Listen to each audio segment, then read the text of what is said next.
What is happening, guys? How's everybody doing today? Does this seem choppy? It doesn't mind. Maybe I'm running too much stuff. Let's see here. Let's close some stuff. What's going on? 6:30 might be a threshold. You're crazy, bro. I'm gonna hit 1K. I'm gonna hit 10K. I'm gonna hit 100K. Screw everybody. What's going on, Holly?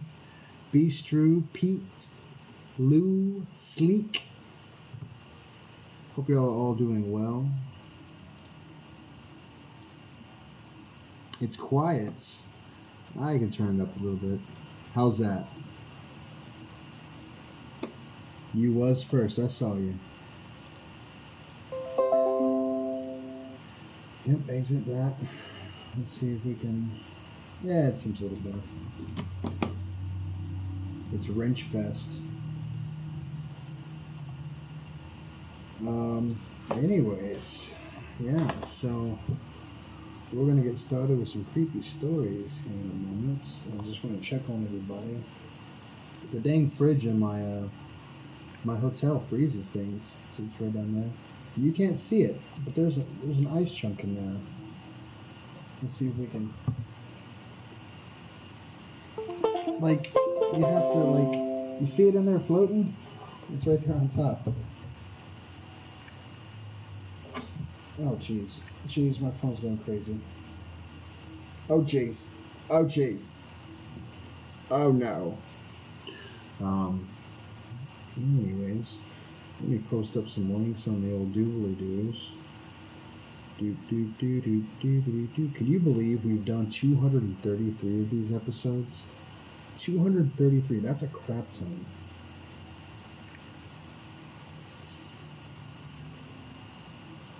Boop. And we're going to go like this and go to boop. Your mini fridge does that too. It freezes everything. So it's a mini freezer then. It's not a mini fridge anymore. I'm afraid to check on my little calzone I got from Pizza Hut yesterday. Let's go to Twitter real quick. Tweet.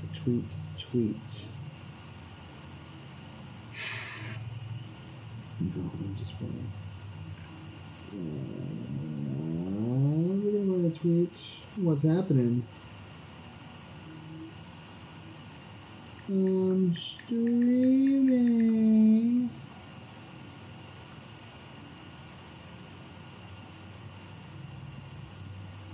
All right. Hey, Nosy. Blyett man, is that how you say your name? Blate? I don't recognize your name. Welcome. What's up, Julia? Spook. So we're gonna got an itch right there. It's a weird spot for itch right under the, not the armpit, but like the ribs.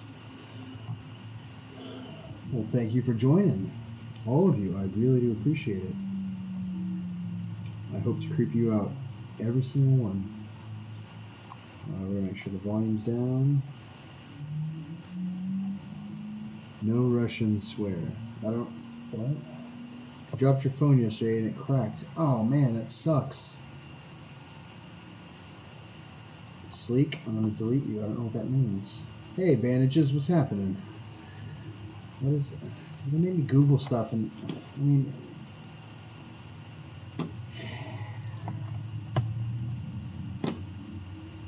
I'm killing the Smalls. DJ Blyett Man in the Russian Village Boys. Is that music?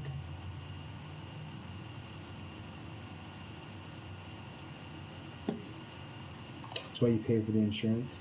Hey, Frost Wolf. If you guys don't know, Frostwolf is connected to Donna, Texas Girly Donna, and she does lottery videos. And if you're so inclined to join her for those, she buys books, like 20 tickets of like the tens or the $5 tickets, and you'll pay like $19 or $38 or something. But you're on a list of 10 other people, and if she wins, she splits it. After taxes, she splits it down the middle for everybody. It means clickbait in Russian. Oh, what's up, Premier Hell? Just got hired for a job. That's awesome. Did you get the delivery job, Bubba? We're gonna find out if I get hired. I did get a call today that I have an interview with a company that I really want on Monday. I'm really excited about that. But I also have two. I had an interview today and I have two more tomorrow. So we're gonna see how that goes.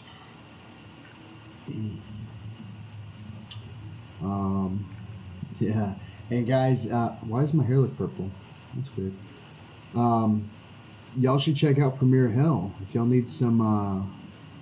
You need some subs. That guy is always promoting, and he's awesome. He's fun to hang out with and stuff. Nico Bellic. Oh man, we got Grand Theft Auto up in here. How am I, or how are other people? I'm doing well. Truly wasn't being lazy, lol. No, I work inside. You can't do delivery until I get my driver's license. Oh, right on. That's cool, man. Well, I used to work for Domino's, and I used to deliver pizza. And we'd get bored. We'd get the chicken fingers and then put marinara on them, and then cheese, and like olives, or we'd make like little mini Parmesan pizza bites, and they were so good. You like make up things at a pizza place. It's so much fun. But yeah, that's a oh, look at that. I gotta disable my trackpad. Chappy is now illegal to be doing bad. I don't know what that means. What's up? Anyways, let's get started on some spooky stories if you guys are so inclined. If you're new here, we do spooky stories. Sometimes I read them poorly, sometimes I read them great, because I don't read them until I read them to you. And English is hard, okay? I feel like I have to give that disclaimer. You're already spooked. Well, that's good to hear. Also, if there's any stories you guys write or you want to hear, join my Discord. Tell me about it. If it's not too long, or, I mean, if it is long, we'll just have to do less stories. Oh, my neck. I feel like it needs to pop. Whatever. I just sounded like a crying child. Hey, Smiley. How you doing, buddy? Is it Quote News Quotes? Smiley, is that your other channel? Everybody should check that out. Everybody should check out everybody. Everybody in here is super awesome. So let's get started on a spooky story. Check those Streamlabs. Oh man, did you do it again? I didn't see any pop-ups. Crazy. Because I get pop-ups up here now. Well, I mean, I think it's right here. And then I get them on my phone, and I watch my phone. Guys, if you don't know who Thomas John Flaherty is, you should check him out. Oh, my eyeball's in the car. Oh, did it pop up? Son of a... I didn't get a notification. Now I'm going to have to watch it, like, scroll by. There's Smiley's other channel. Guys, if you like the news and you want to play something in the background and you don't mind listening to news, that's the channel to do it on. Tom is an awesome guy. Y'all really should check out Tom too. If I just keep this up, everybody, this is going to become one of those streams where I'm like, hey, you got to check out this person. Oh, this person got to get this many subs. I got to stop doing that. But I truly believe in everybody that I've promoted. Everybody in here is super awesome.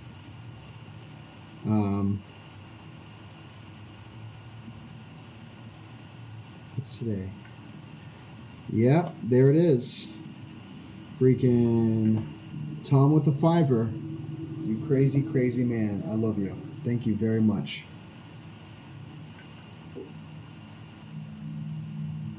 What about this one?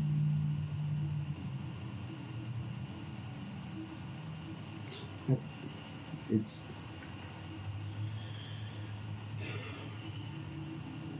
And... Wait, did Lou do another one? What's happening right now? Why aren't my alerts popping up? Oh. But yes, let's go to the first spoopy story.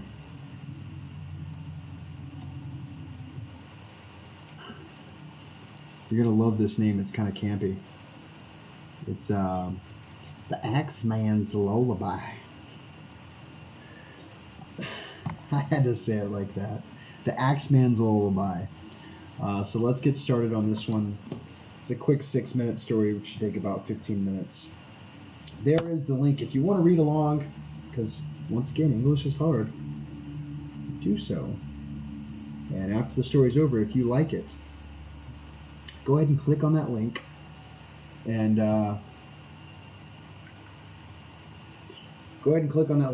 vote the story. These are real people that write these, and they would very much appreciate your support. And I've got a pretty good audience in here, and I think it would be really cool if y'all did that for these people.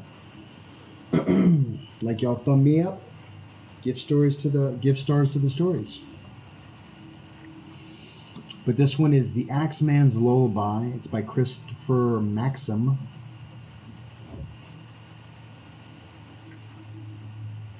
And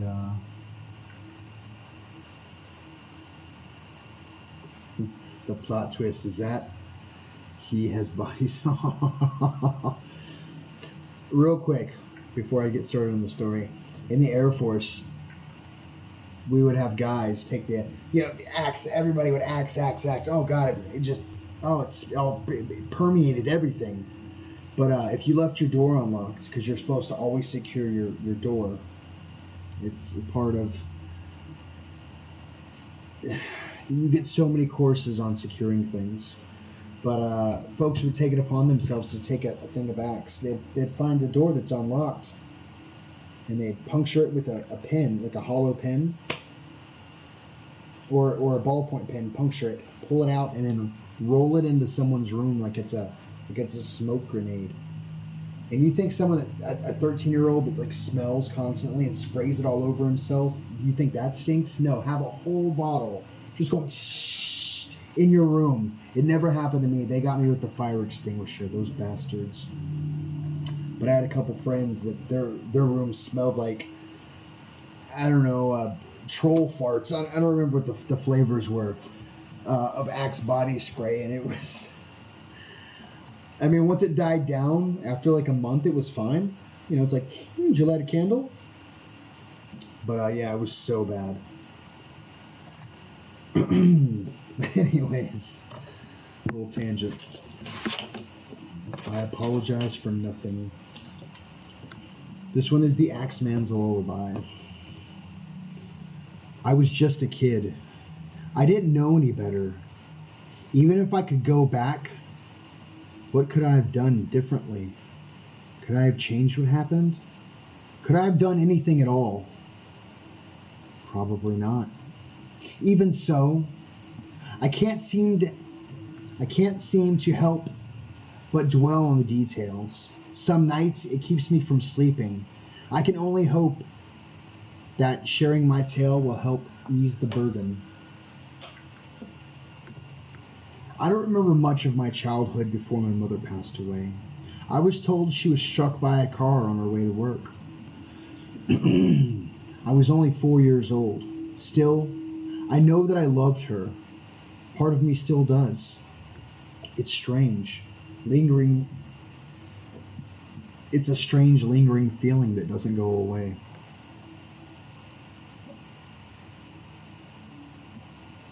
As much as I loved her, I feel that my father loved her even more. I say this because my mother's death took an immense toll upon him. Up until I was about 10 years old, he would have a nervous breakdown, tears and all, at least once a month. He never told me why, but I know it was because of her. Things changed a bit my 10th year. We moved out of that house, the one that reminded us of her. My dad pulled me out of the school system and we moved into a cabin out in the middle of nowhere. It may have been a bit drastic, but it was clear that my father needed a change, and he wasn't doing so well. Because of this, I didn't question his actions. From that point on, we lived a simple life. My dad took odd jobs here and there, seeing as we lived up north. Selling firewood was sufficient enough supplement for the rest of our income. That was my job. I would go out each morning with my dad's old axe and chop up some logs for eager customers. It wasn't much of a life, but it was good enough. Comfortable with our new living situation. I was taken completely off guard one night when I heard the sound of crying coming from my father's room. He had been doing so well, so why was he still in such dire straits? Before I could analyze the situation any further, I heard my dad get up and slam the door shut on his way out of the cabin. I was compelled to follow him. Peeking out of the cabin's entrance, I saw my dad storm off into the woods, bringing with him an acoustic guitar.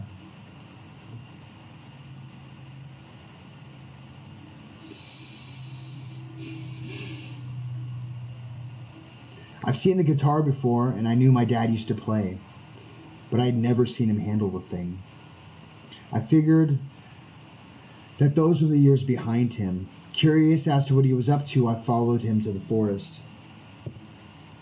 I tiptoed, making sure to hide behind the trees and avoid stepping on leaves as I went. Eventually, we came to a small clearing where I noticed a creek. Near the creek was a stump where my dad sat down and adjusted himself until he was comfortable. He looked down at his guitar, closed his eyes, and began playing.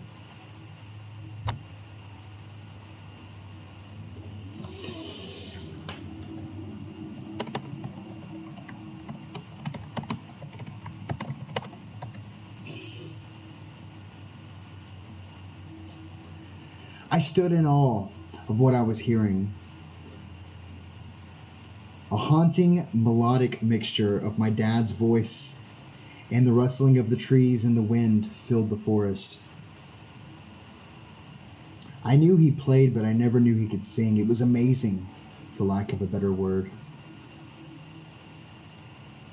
This went on as often as my dad had breakdowns in our previous house. Each night it happened, I would follow my dad out into the woods and listen to the beautiful song he had seemingly written. I didn't really know what it all meant, but I could tell, even at age 10, that it stemmed from a place of great pain. I could tell that the somber, heartfelt tune was about losing a loved one.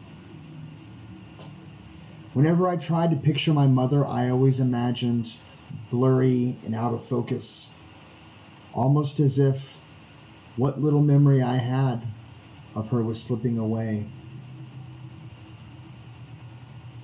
Whenever my dad played his song, I could picture her clear as day. It was the oddest thing. This brought me comfort and ultimately helped me come to terms with her death.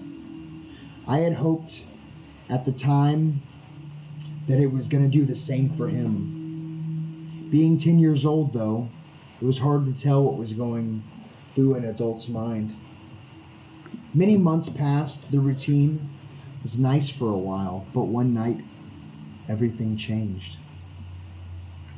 I heard the usual swing of the cabin door, followed by the swift crack against the door frame. It was very loud, signaling to me that my father was more distressed than usual. I hastily made my way to the door in an effort to follow him, but I stopped for a moment when passing his bedroom. The door was open just enough for me to see the guitar leaning against his bed. How peculiar. I wondered why he'd left it behind. In truth, there was only one way to find out. My dad was already at the creek when I arrived. He sat on the stump, motionless and quiet. He was in a sulking position, and his eyes were closed. Without his guitar or voice, the forest around him was a void of sound. The only thing I could hear was the water in the creek as it trickled by us. Soon enough, my father began singing. I could tell it was the same song he'd always sung, but it sounded off. Without his guitar, his voice was muddy and out of tune. There were some awkward highs and lows that actually made my stomach turn. Though his eyes were still shut, I saw tears force their way out and watched as they swam down his cheeks. Eventually, he stopped singing and broke down crying. What happened in the following moments will stay with me forever. As my father wept, something strange happened. A milky white fog danced across the water at first.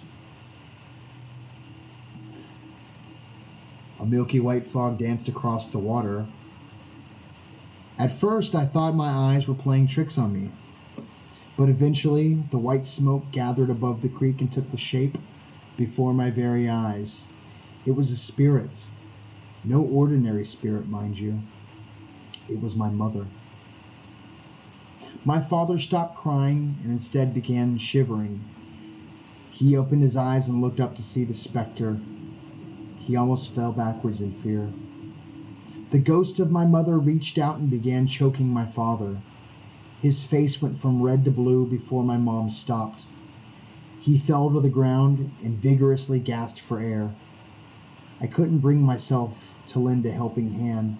I was stuck in a petrified state. My father tried to crawl away, but it was no use. My mother began clawing at him. She tore through his clothes and eventually his skin. I watched in horror as she reached into his body and ripped out his vital organs. His bones snapped like branches. His blood tainted the water. His voice once again filled the forest. Only now it was the screams of agony. I couldn't bear to watch any longer, so I shut my eyes. With my eyes closed, I remember the song my dad sang. I started humming it to myself, and just like that, I calmed down. The world around me became quiet, and all I could think about was the song. Memories of my parents came through the floodgates as I hummed. Tears rolled down my cheeks. I couldn't help but fall apart. What had my childhood become? Where was I to go from there? Eventually, I stopped humming and opened my eyes. The apparition of my mother was gone. My dad's open corpse lay on the stump where he used to sing. As the scene before me sunk in, so did my heart. It clawed into the pit of my stomach and made a nest. It would stay there for many years to come. I don't really remember running back to the cabin, nor do I recall calling the local authorities. What I do remember is the look on their faces when they took me back out there and saw what I had seen. The sight of my father's body was a grisly one, that's for sure. It was unlike anything the town had ever seen.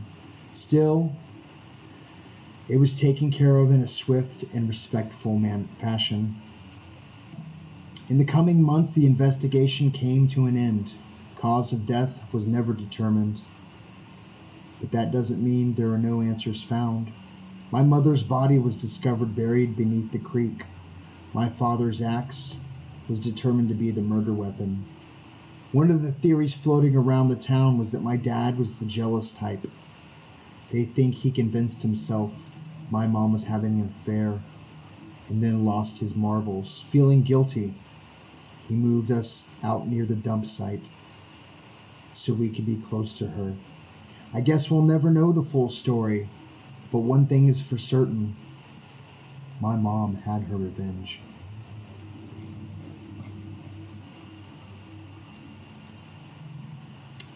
What's going on, Donna?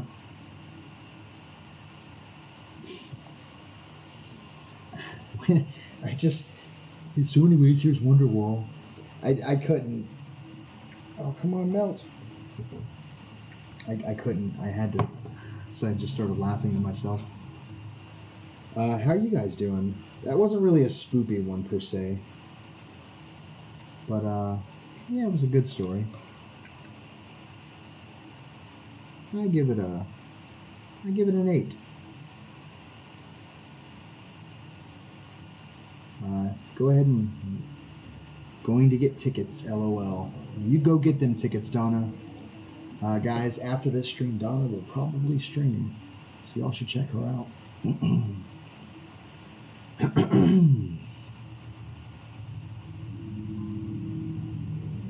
What do we got next?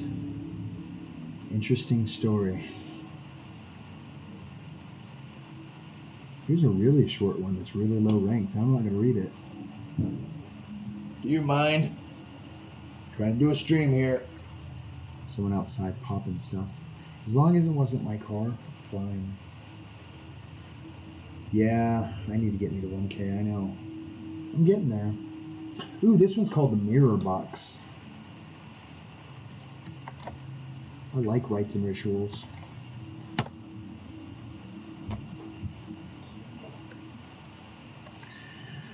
I have no idea who this was written by. So,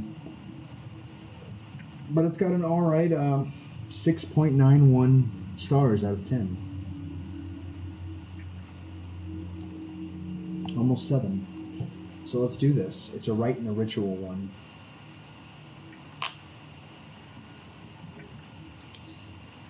I hate this part of my arm to be wet. Unless I'm wet. Is that? Oh, there it is.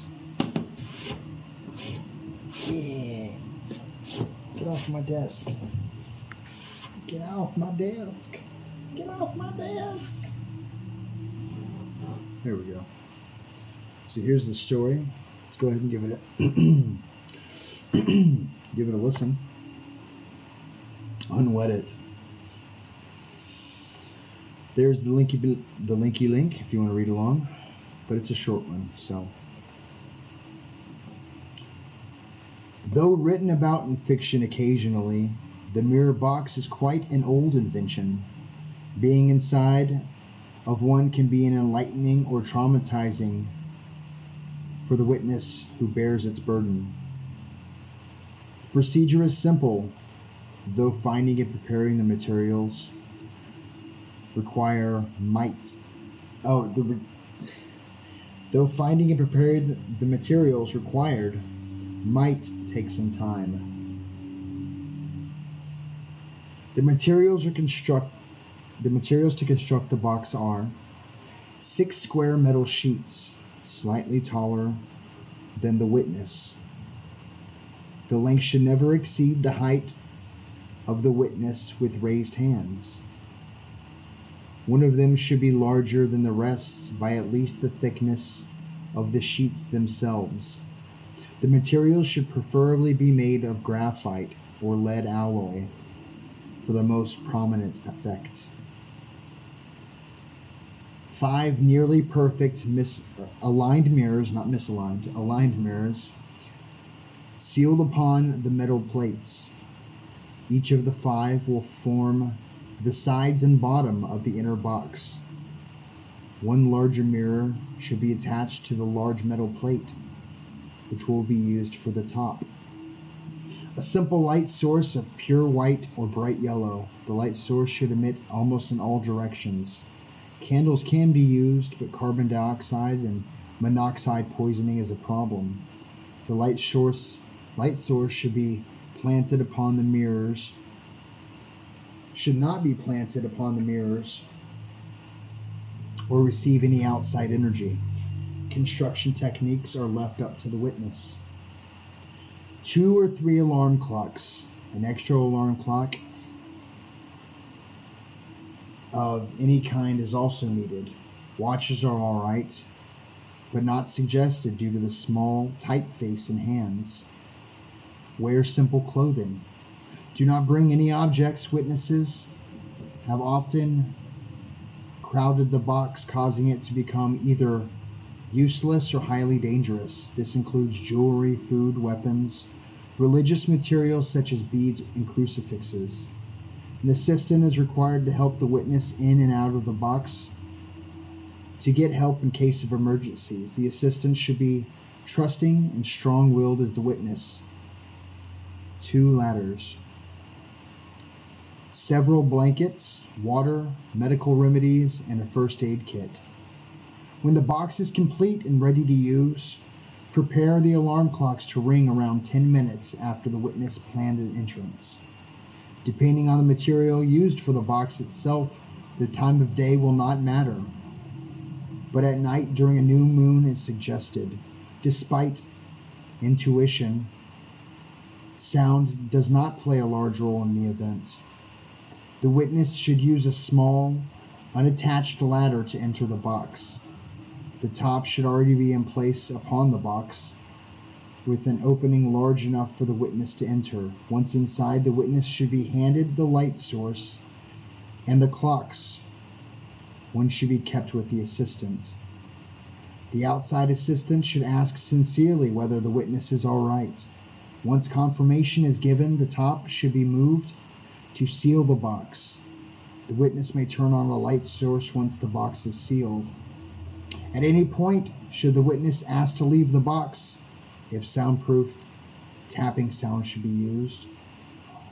Only the top should be opened. The witness may not do it themselves, since the top of the box should be the witness may do it themselves, since the top of the box should be easily reachable. Once 10 minutes is up, always remove the top, regardless of what the witness says.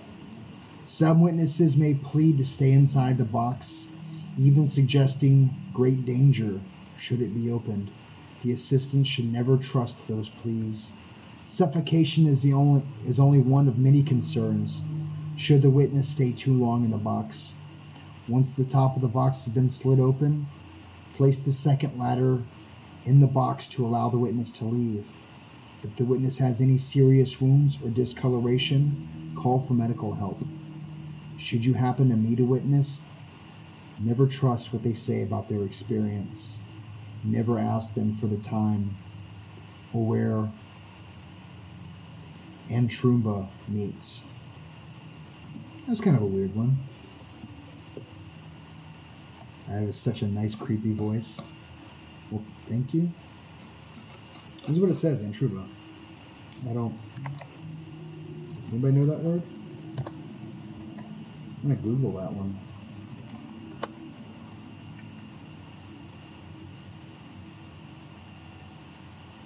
Oh.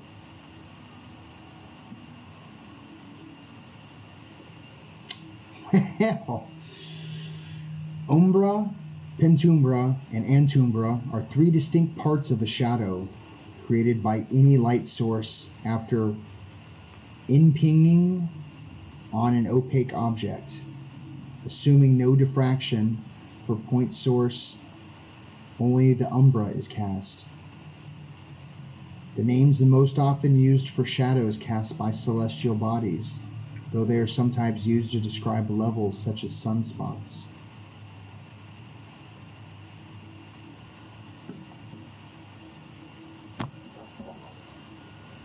So umbra is Latin for shadow.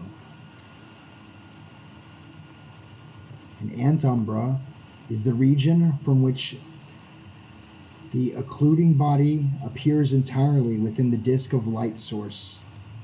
An observer in this region experiences an annular eclipse, in which a light ring is visible around the eclipsing body. If the observer moves closer to the light source, the apparent size of the occlusion body increases until it causes full umbra. Full umbra being full shadow. There you go. It's kind of an interesting one.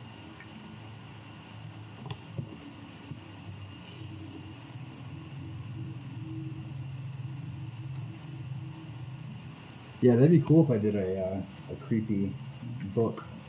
So go ahead and you guys start writing creepy stories, and then we'll do a crowdfunder, and then we'll get my book on Audible, and then I'll be rich. Return to sender. It's my creepy. Does that work?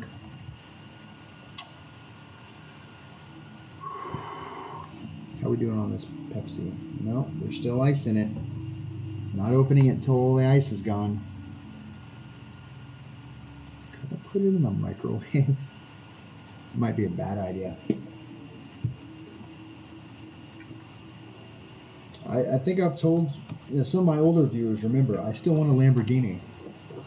I mean, I think that would be the coolest thing. But now I've changed it. It's the new Corvette. I mean, a Lamborghini and a new Corvette. I'm not picky. And a Ford GT. And a Porsche. Yeah, go ahead and let's make that audiobook. Let's make it a bestseller. Anyways, here's Return to Sender.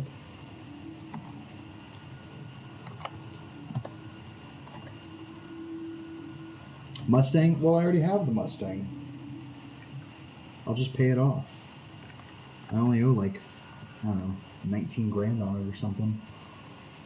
It's 2016, so she's getting old. And she's 3. What's wrong with you? What's wrong with you? Oh, man.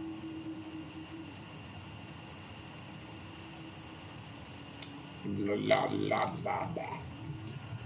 Return to sender.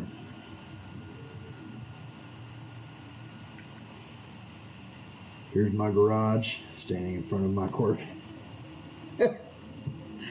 I get that reference, James. I get that reference. I'm not sleepy. Why does everybody think I'm sleepy? Yeah, I'm doing fine.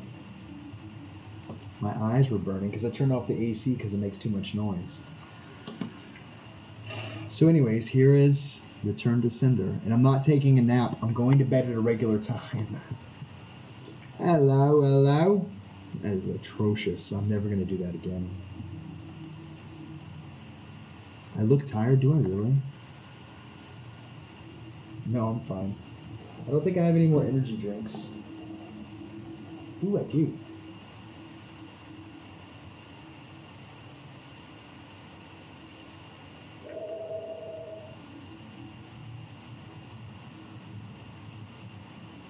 But if I drink this, I won't sleep.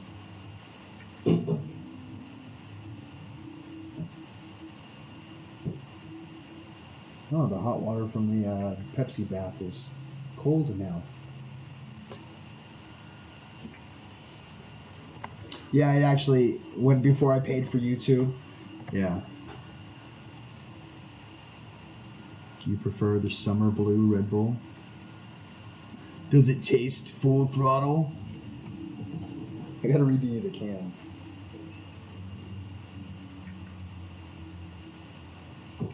This is what it says. I'm gonna read it like a badass. We live scars, white-knuckled and no regrets. Broken bodies that refuse to quit. Graveyard shifts we never miss. Fearless and peerless. Unstoppable, undefeated, unbroken. We live full throttle. You notice it's like it's an eagle. It's got a piston and an open-ended wrench. Oh, there you go. So there's the open-ended wrench, and there's the piston. And because America, the eagle, you can't drink energy drinks. No, I get it. That's pretty extreme. It's super extreme. It's full throttle. It's all owned by Monster now. It doesn't matter. The only one not owned by Monster is Red Bull for the big ones.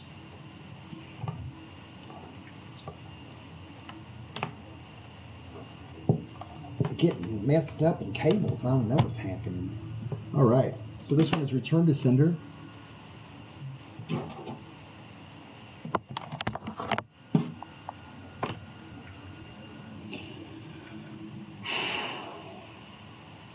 Another bouquet of flowers.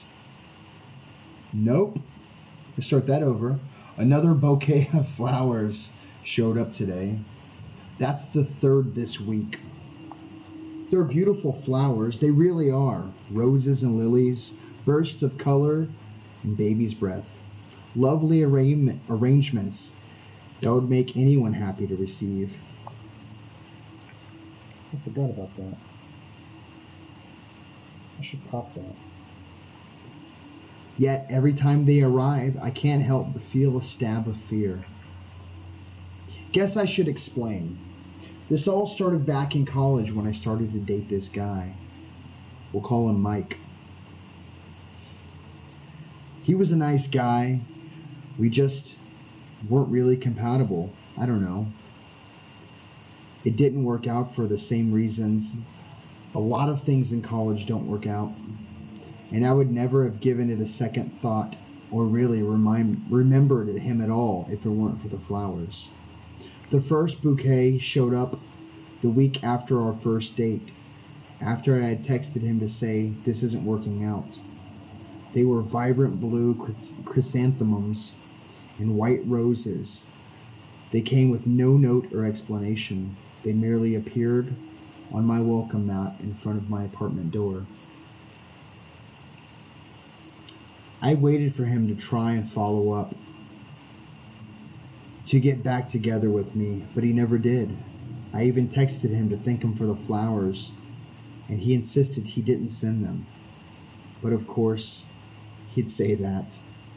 But then in a few weeks, another bouquet arrived, and then another, and then a week after that, a third. And pretty soon the flowers were coming every week.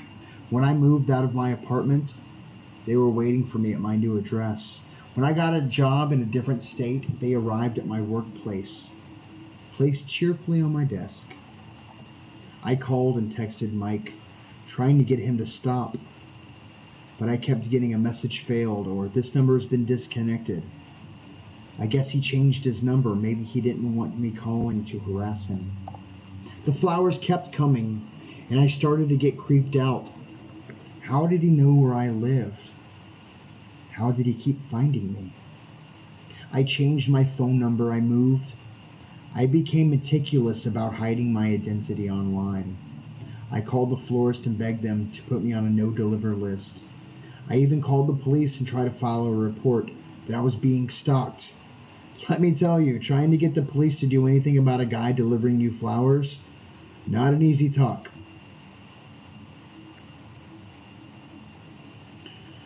But nothing I did could keep the flowers from coming.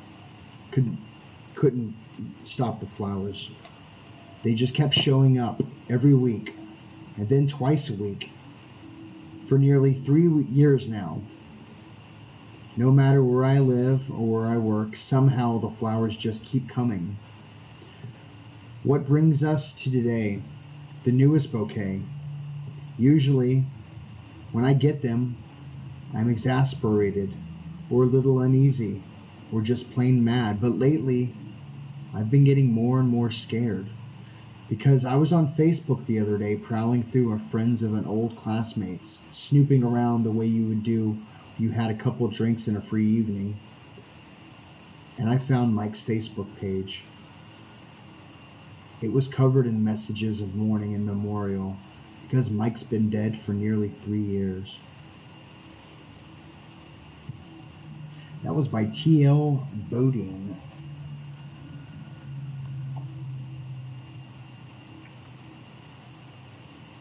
Oh yeah, pop that blister. There you go, check that out. Let's see if you can see this. Yeah. Now let's give it a little light. Oh jeez.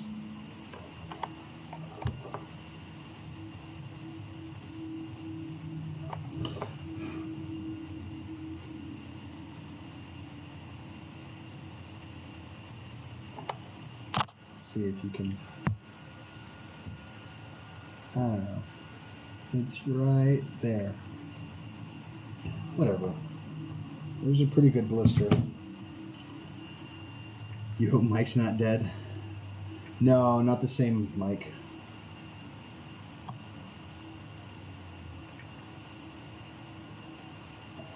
I'd be like, screw flowers. Send me money. What's wrong with you? Finger camera, pointing, ASMR.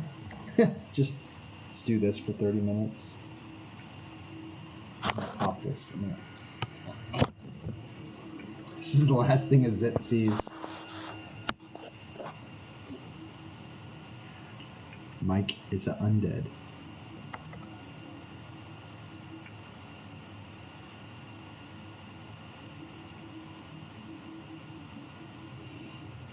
I've never slept in flowers, in roses specifically. I mean, roses are very soft. Oh no! Stop that. Trying to get me to do notifications.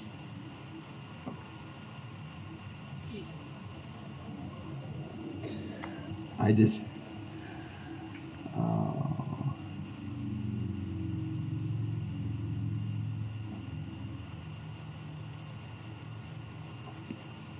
Whatever.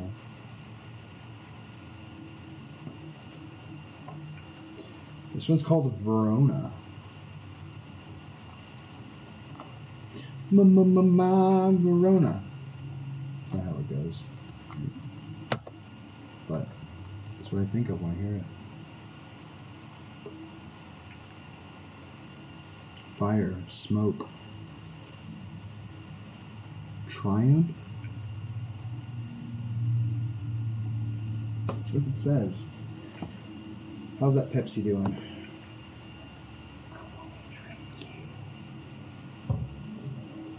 So there's a story. What is up with my fast charger? It is not fast charging.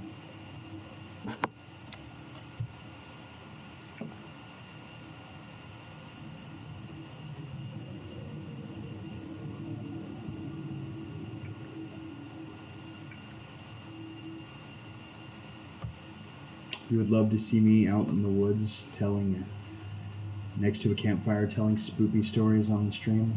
That would be very cool. If I keep it up, I might be homeless. I might have to. But I'll be telling them to nobody. We should sponsor a trip for everybody. Where everybody comes to Dallas and we go camping and we sit around it. That'd be pretty cool. So this story's called Verona.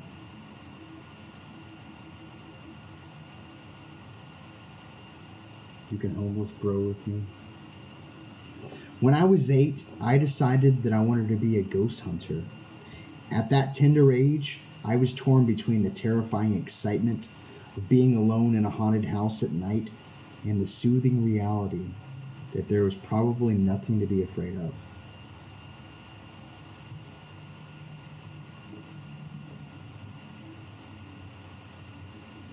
My mother always told me spooky stories of ghosts she had seen or heard or felt. And as much as I wanted to believe, I still had doubts. I wanted to get to the bottom myself and know for sure. When I was in college, I met Saber. His real name was Marshall Bailey, but people called him Saber because of the animal stripe tribal tattoos on his neck and his cat-like gait.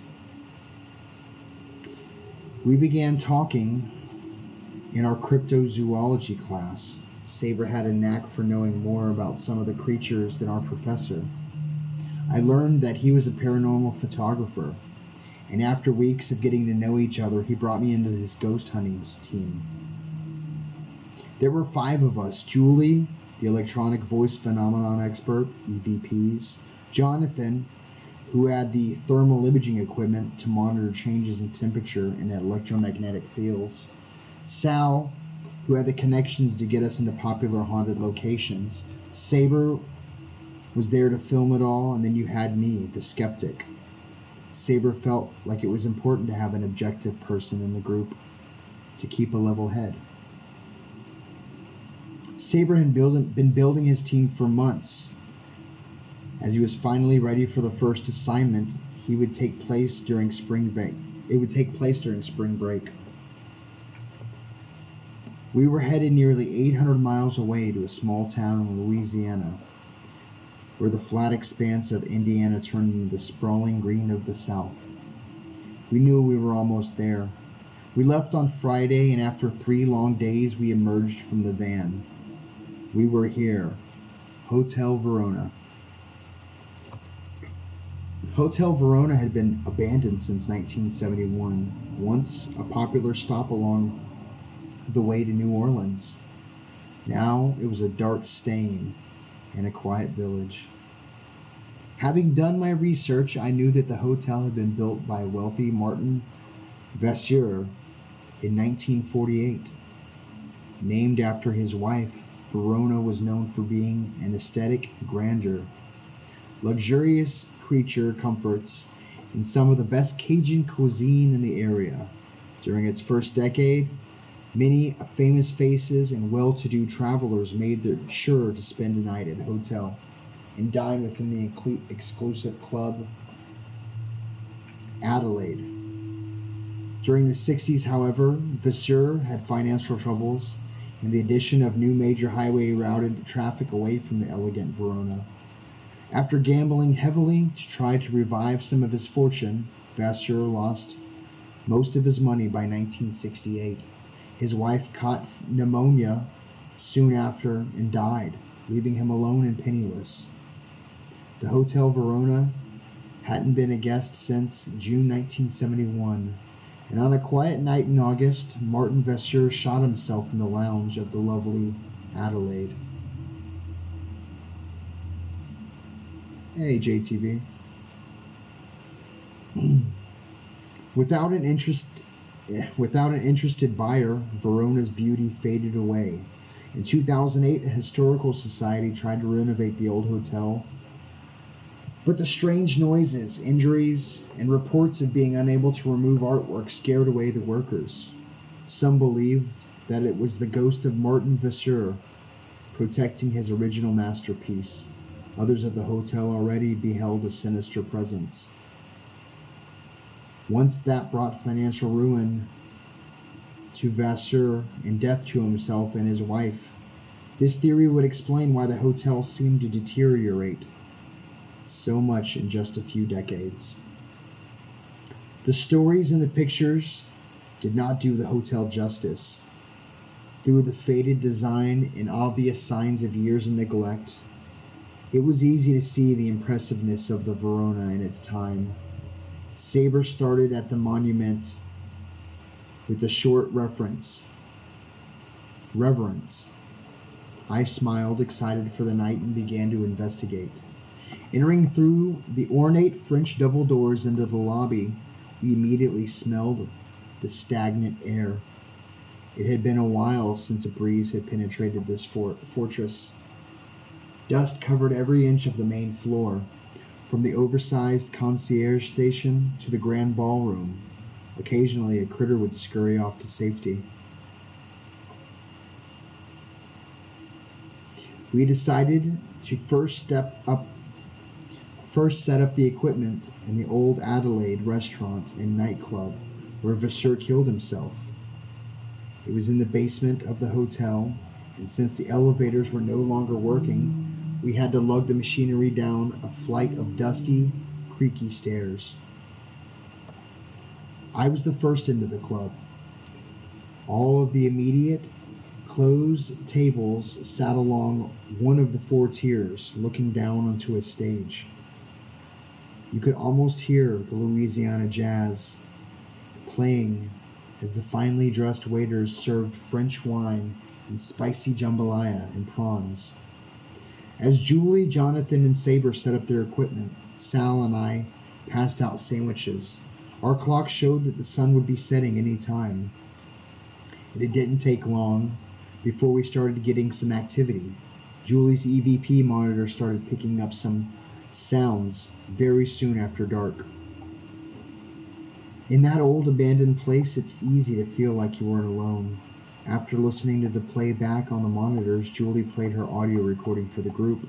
A woman's voice is heard whispering, Trahai. Trahai, Sal asked. What is that? It means betrayed. That's not how you say that.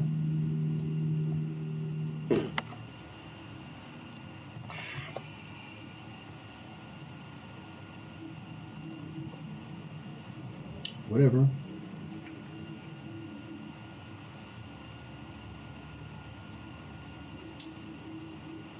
It means betrayed, Saber spoke up from behind his camera. My grandmother was French. I thought the sound was spooky, but not definitive proof of anything paranormal. It was going to take more than that to make a true believer out of me. After almost an hour of dormancy, we decided to move upstairs to the ballroom on the first floor. It was surprised at how different the lobby looked in total darkness. Without the golden sunshine bouncing through the glass, there was a much more sinister look about it. Only the light of our flashlights could distinguish color. In the ballroom, Julie didn't pick up any more voices, but Jonathan was able to detect some strange temperature changes throughout the room. We chalked that up to holes in the infrastructure, or maybe some animal had taken up shelter in the walls. We grew bored after a while and decided to explore the upper floors of the hotel. Saber suggested that we split up to maximize time. Julie was going to record audio on the second floor. Sal would use a small handheld camera on the third floor, and Jonathan would monitor temperature on the fourth floor, and Saber and I would film the fifth floor up top. We could all be connected with walkie-talkies. Everyone set up on the respective floors? Saber asked into his walkie-talkie. Yes, was the resounding answer. We were to walk up and down the hallways and try to communicate with the potential spirits in any open rooms. As I walked next to Saber in the dark, I began to feel an electric charge. I didn't realize my level of attraction to him until we were alone in this creepy place. I think he felt the tension too, because he inched closer to me as I walked, his arm brushing against mine occasionally. So you speak French? I asked timidly. Yes, my grandmother taught me when I would spend summers with her in Lyon. Do you think that was a real voice we heard speaking French in the restaurant? Don't you think it could have been the wind or something? I was even beginning to doubt myself as the full spookiness and excitement of the moment filled me. I wanted to believe in ghosts. Of course, don't you? He gave me an amused look. His eyes seemed really excited. I could tell this was exactly where I wanted to be. The hunt gave him some kind of high. I'm not sure, but it makes it seem more real being here with you. What do you mean? Saber asked earnestly. He moved closer, facing me. Our faces were inches apart now. I swallowed and said, I think that I might be getting caught up in the moment. I was interrupted by the sound of Julie's walkie. Guys, I've just picked up something strange. You might want to get down here. We moved apart instantly and momentarily. Spell broke. As we headed down the hallway to the stairs, another walkie cracks. You won't believe what I just saw, said Jonathan excitedly. Same here, replied Sal. We can't come to every floor. What's going on? Saber shouted into our walkie-talkie. He and I looked at each other in disbelief. Suddenly, a low rumbling could be heard in the back of the hallway, just as a light began to grow from nowhere. Saber and I moved towards the sound and the light where he shined his camera at the source. The rumbling grew louder and the light brightened. I could tell as we got closer they were coming from an open door at the end of the hallway. Now there was a high-pitched keening sound along with the rumble. In the bright light, was not one, but many bright shapes emptying out of the room into the hallway. I backed away from the room as a human-sized shape came closer. "Saber!" I shouted over the noise. "Let's go!" I pulled on his arm, but he was mesmerized by the sight. It took many pulls and shoves and shouting before he snapped out of it and ran back down the hallway with me. On the way down the stairs, we ran into Jonathan and Sal. As we raced to the second floor for Julie, the entire hotel felt like it was shaking. The booming sounds as loud as ever. The lights from the top floor had reached the staircase and were slowly descending. "Julie! Julie!" we yelled out as we neared the second floor into the walkie-talkies. "Meet us by the stairs. We've got to get out now." "I'm outside by the van," Julie said, confused, as we heard Julie's voice also say, "I'm on the second floor. Come see what I just found." We all stared at each other in horror. "What the hell was that?" Julie yelled through the first channel on my walkie-talkie. "I'm outside. It wasn't me." We raced through the first floor, and we got out the glass double doors into the night. All sounds stopped instantly, save for our hurried breathing. Looking back at the Verona, I was shocked to see the stillness in black. There were no lights moving on the floors anymore. We piled into the van and drove several miles before any of us would speak. Julie was the first to break the silence.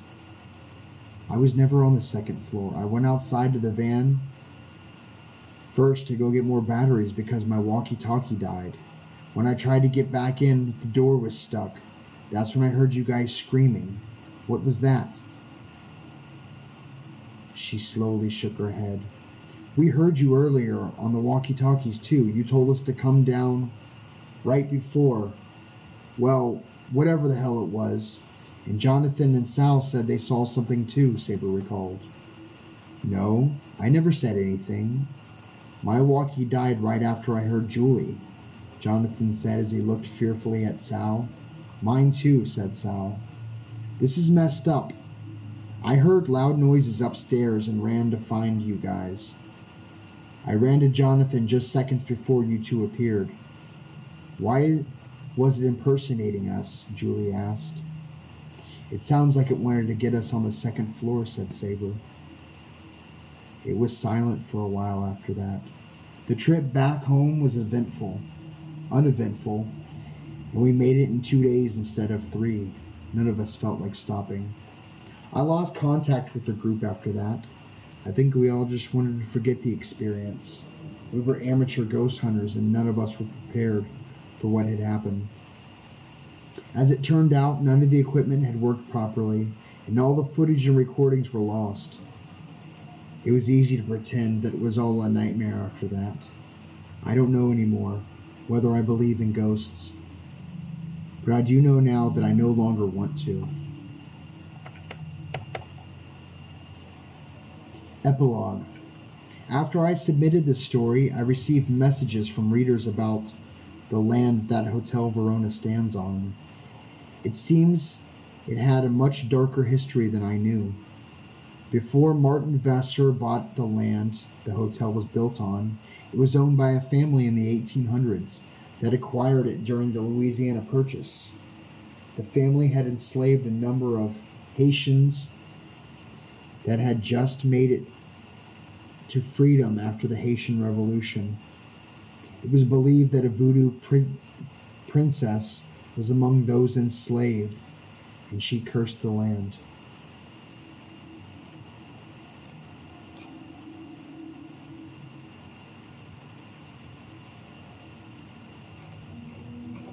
No, this is all right.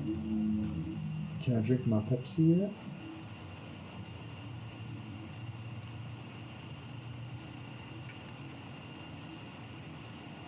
Almost. Screw it.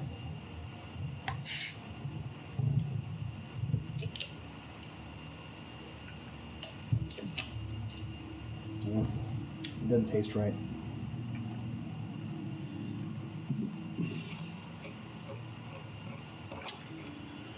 Well,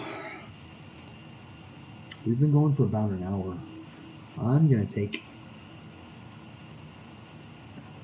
Yeah, then it looked like I pissed myself. I'm about to go smoke. If you guys wouldn't mind taking a quick break with me, I'm gonna put on some. I'll put on some regular music if y'all want. I've got an app for that.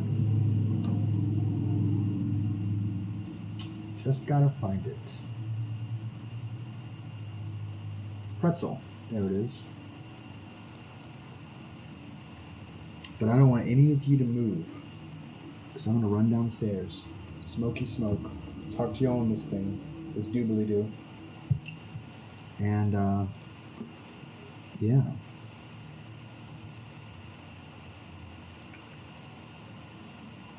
I don't. Oh, it's ready to play. Okay. Let's hope it's not too loud. Let me adjust the sounds for you.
Back!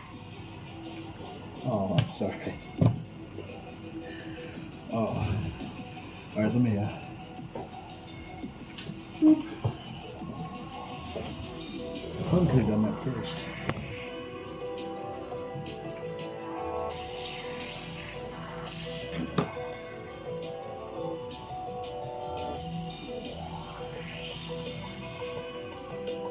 Alright, it's enough of that. Being goofy. Don't judge me. Rude. What's going on at the top of my screen?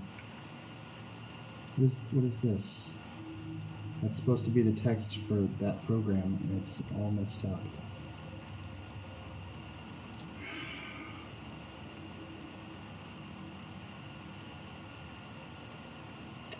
There you go. Can't see it anymore.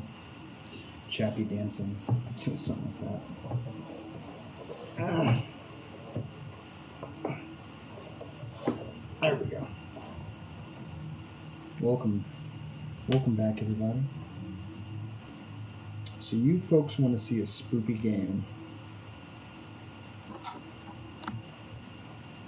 Here's a spoopy game. Pay $35 for a cable, a fast charge cable. And it doesn't work all the time. Charge.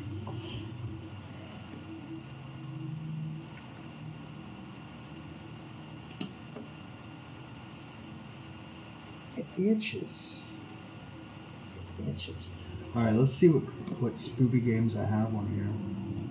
I do have Franbo, but it's just not the right kind of spoopy. But I may play it. Let's see what we got.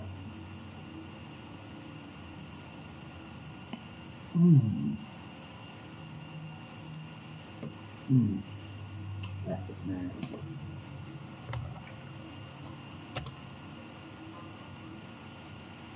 There goes Steam. Let's see what we have on the old library.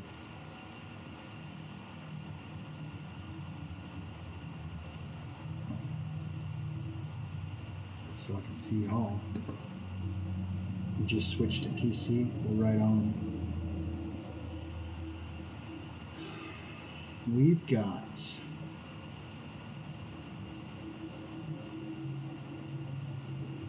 where's Aliens? I don't really have a whole bunch of spoopy games.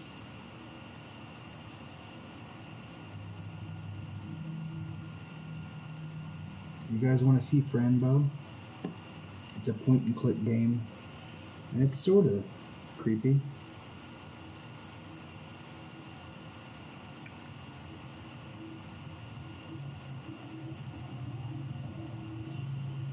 You got yours for $10 and it works fine. Is it an iPhone one?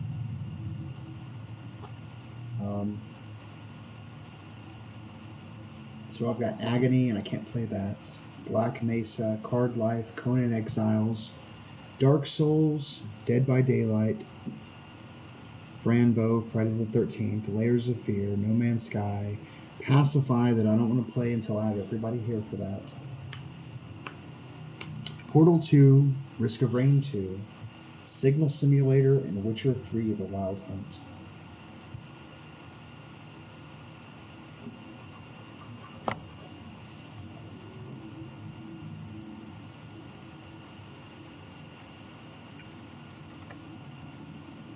Where is, I think I gotta log out and log back into my other account for Alien Isolation. And I don't even think I have it on this computer anymore. I'd have to download it. I'll do that tomorrow, or after I get done with the stream.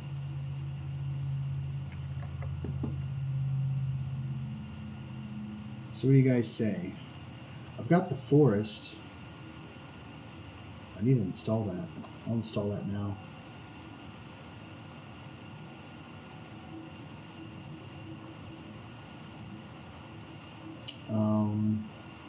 Well, I've got some games on Discord too. No, I don't anymore. I got rid of them all to make room for play whatever. Whatever. That's how I read that. Oh yeah, there goes the carbonation. Finally. Oh, I missed you. I guess that last little ball was all the CO2. We can play Witcher 3. You guys like that game? Or, we're gonna play Franbo. Because Siri got it for me. And, yeah. But if you guys don't like it, let me know. I mean, I'll be objective. So we're gonna get down really small like this. Oh my god, I can't see. And we're gonna open Franbo. Oh, that was nice. I like when it goes. I was getting in chairs when I was a kid, just going like that, and popping all the. Oh, so good. So let's see if that pops up. It should, as it's set to. Mini Chappy. Doop doop doobly doobly doo. Doobly doobly doobly doo. There it goes. Alright, if you guys remember, I don't think we had very many people in the stream when I got this far. We were on the second chapter.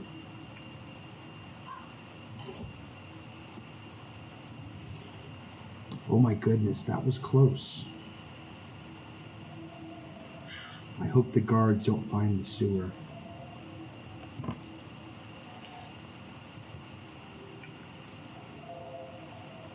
Haha, I remembered something funny.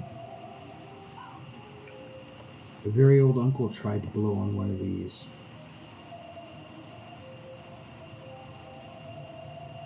It can be good to have a cozy place. Wow, a piano. It sounds old. Kitty! Good that you're not bleeding. Oh, yeah. That's creepy-ish, I guess. I'm tired of the red milk coming out. Let's go this way.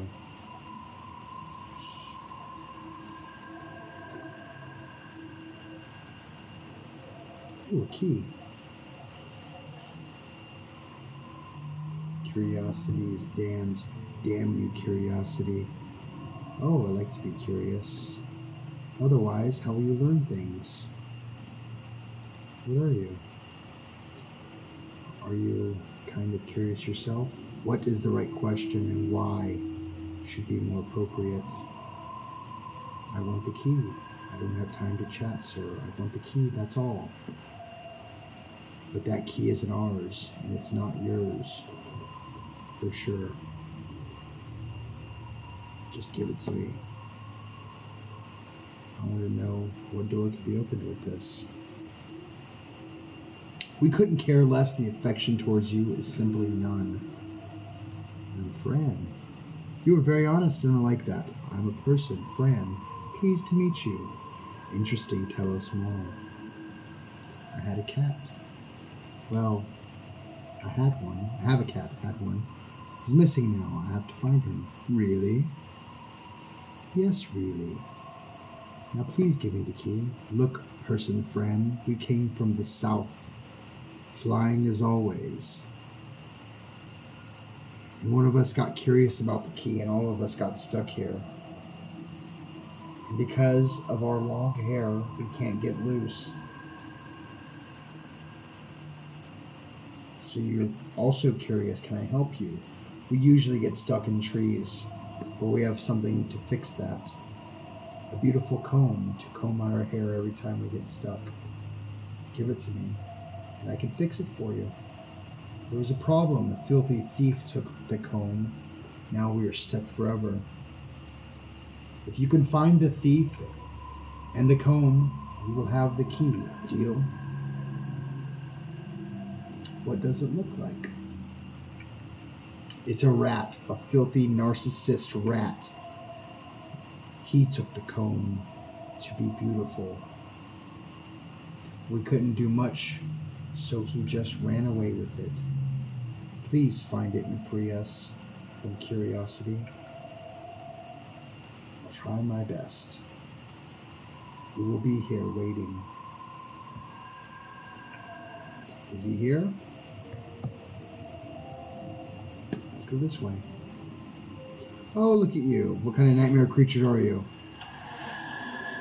Nothing. Oh, that's a really big insect. Or is it a pig? Well, it's very odd. Oh, wow, you're a really big ant. Who's there? Are you real?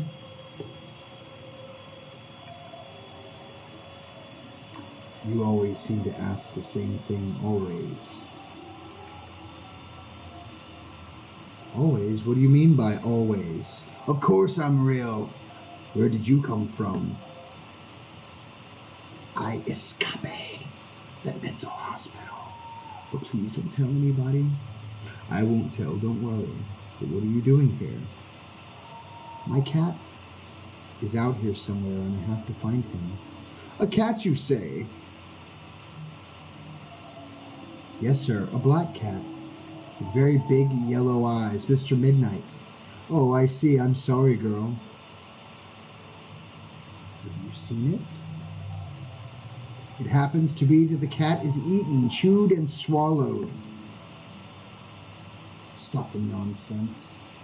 I really need to find him. The black cat that came towards me in a hurry. I catch it. I give it to my beetle pig. My beetle pig is hungry. Oh, my poor beetle pig hasn't had food in days. The blueberry time passed.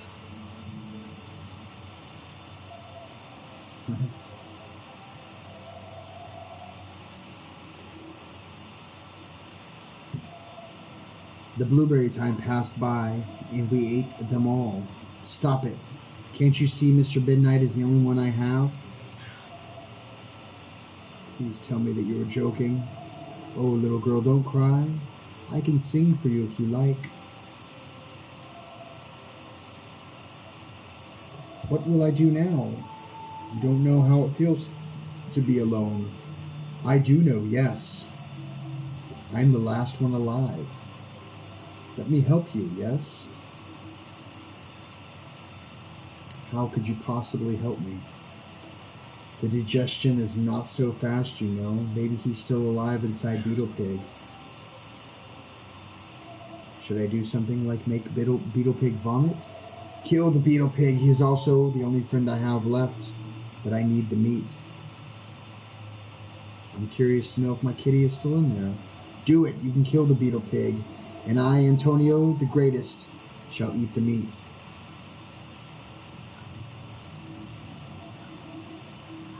Okay.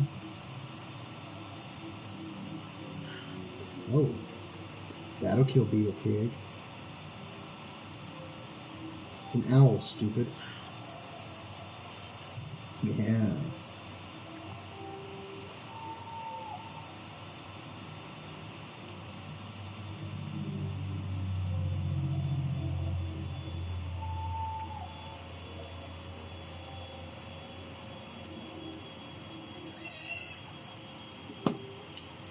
Oh, jeez. Don't be scared, Beetle Pig.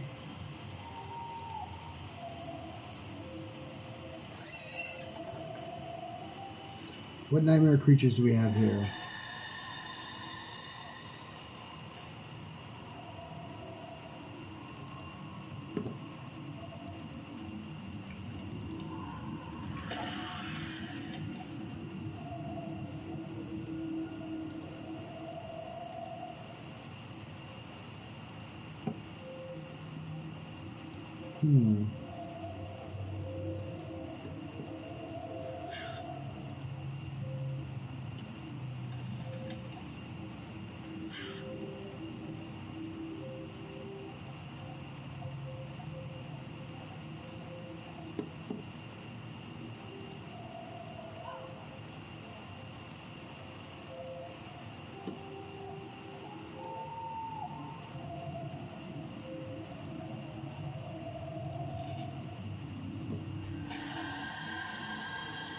I don't know what you're freaking out about, little girl. Aha. Ah, I got an idea. Hello.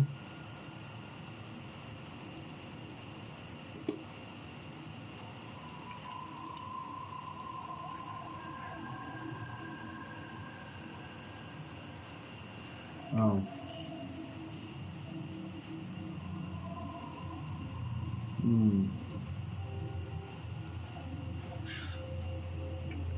Wonder if I could tickle Beetle Pig.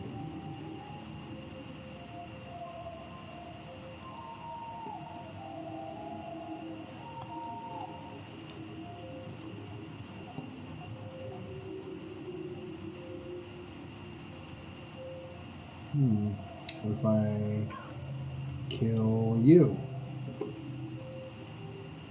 No. What if I tickle tickle? Ah, the threat is great. Great. Wake up. I think Beetle Pig doesn't like the idea of being killed. Oh, I see. But that is completely normal, isn't it? What should I do then? You have to give him special berries, the blueberries. There are no blueberries in the woods. I shouldn't say this to you, but I have the right connections. They live inside my house. They have blueberries. My house is in that direction. Be careful. This way?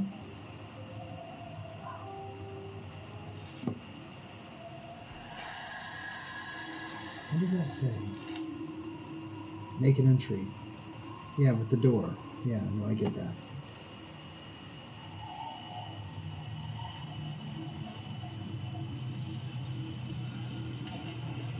Oh no!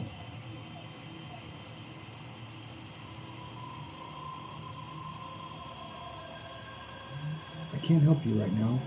I'll try later.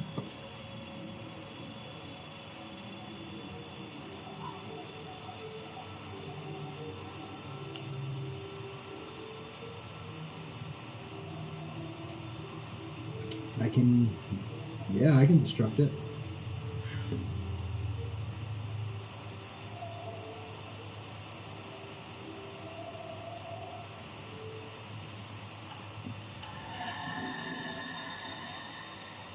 Is there something here?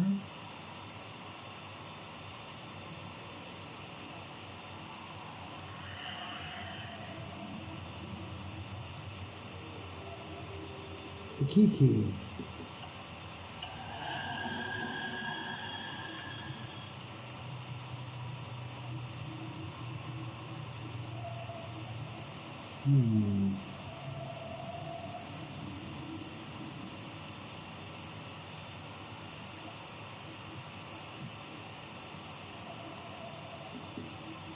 Sorry, bud.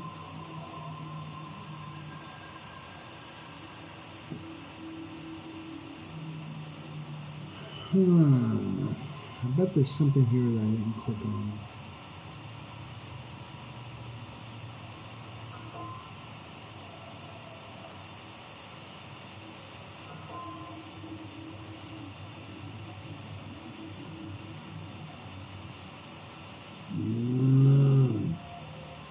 Anybody know?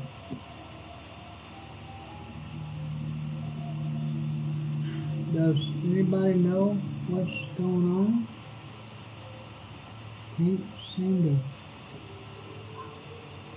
seem to get there. What's up, birdie?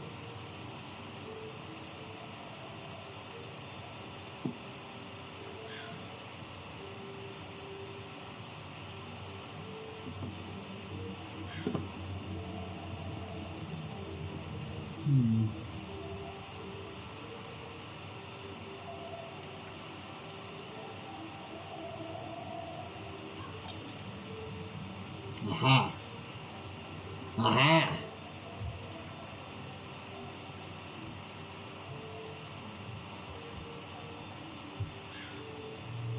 Oh, whatever. No. Let's go inside the house.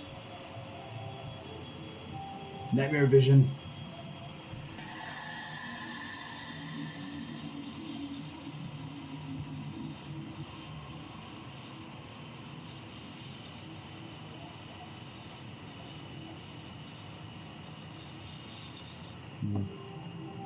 Ooh, there's a paintbrush.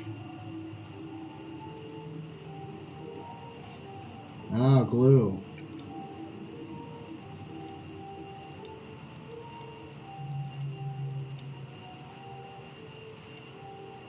There we go.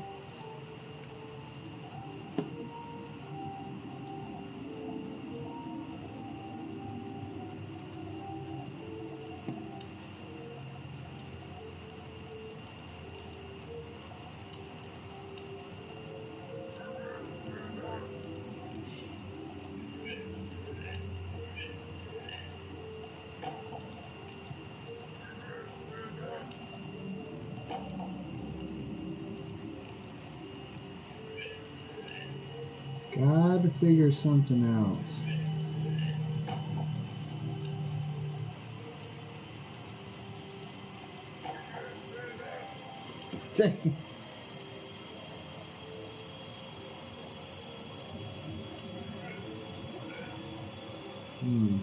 I'll have to figure that one out. Let's go, oh.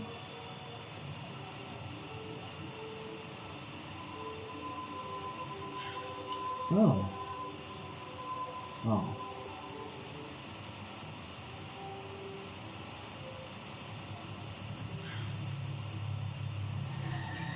Nightmare vision.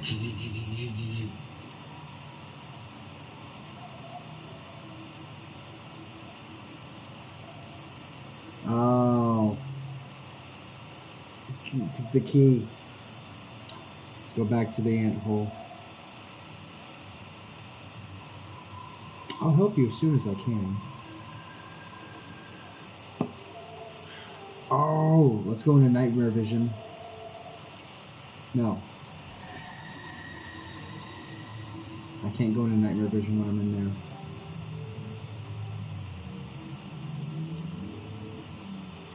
there. What can I crayon use?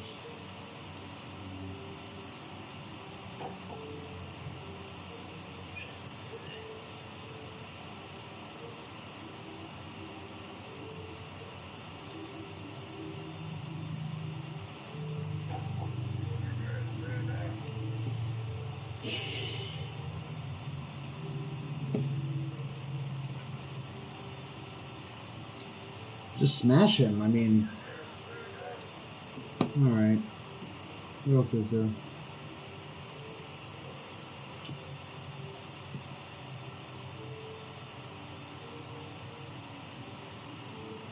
I can't reach it.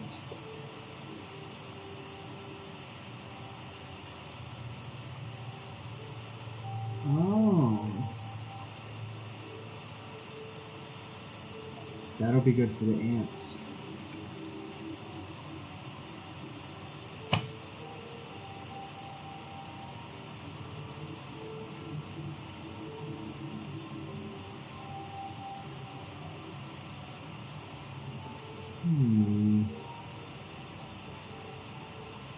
What am I forgetting? Ah, meat.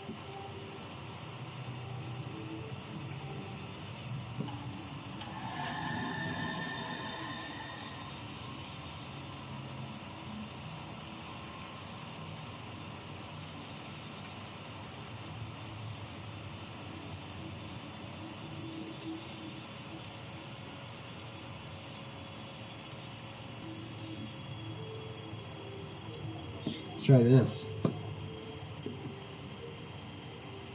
We'll go in there.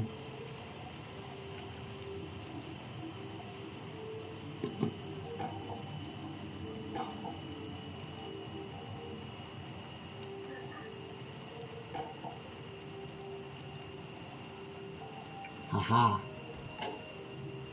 Nope, let's let that guy free. Oh, they locked the door.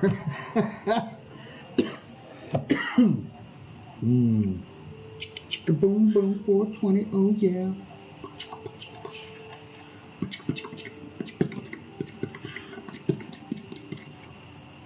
Examine. Exterminator John Flomet.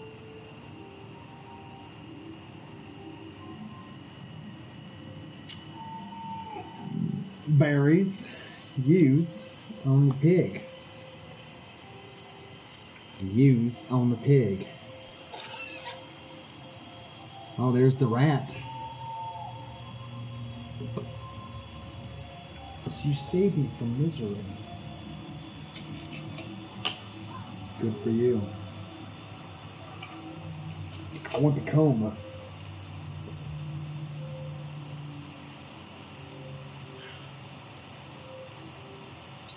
Well, Miss Lady, I'm not very fond of cats, you know. A black one with very big yellow eyes is trying to catch me. Really?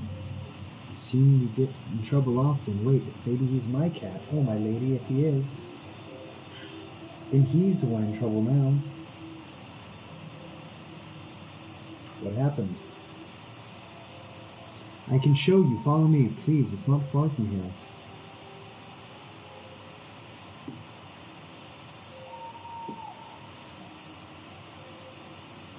Here we are. Somebody took him, miss. They just disappeared. Could you be more specific? I wish I could. It looked like the earth swallowed them. Is there anything else I can do for you? Just let me know. Yeah. Yes. The shiny, beautiful hair comb. Can I have it? Please. Alright then. Can you please comb my hair first? Yes.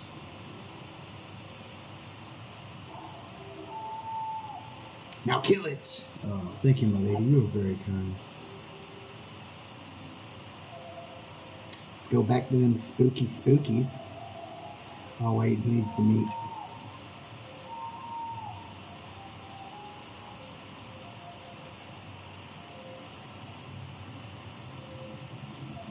Thank you. Now we eat.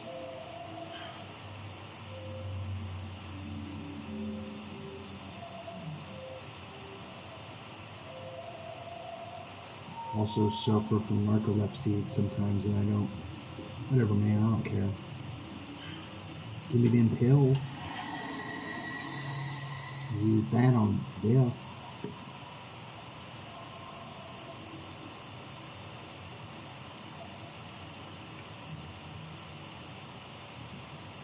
Aww.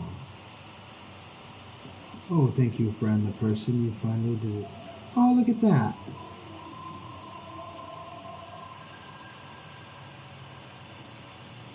That was magical.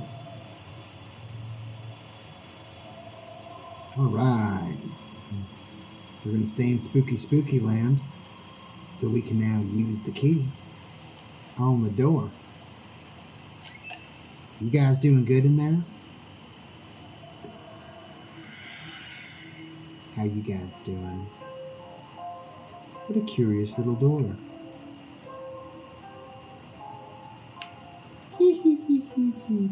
I wonder where it will lead me.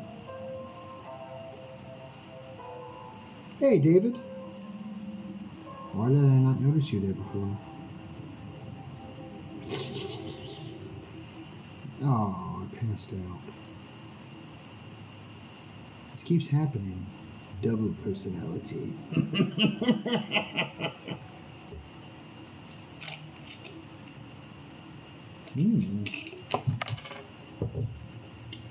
My goodness, where am I? Oh, what is this, a hat? Mr. Midnight. Oh no, your head. Kitty. Wait just a second, this is not my kitty, that's a weird hat.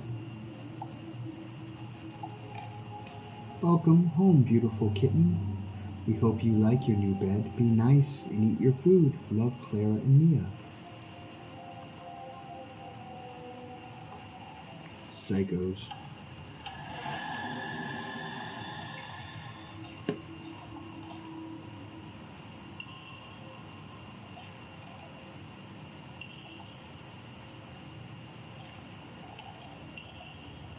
You know what? We're not done searching. Oh man, come on.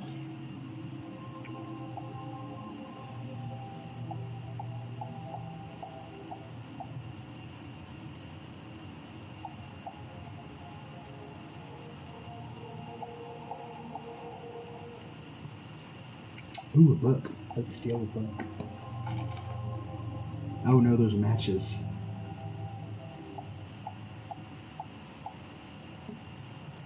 What's the nightmare look like? Oh, same place. Oh dear.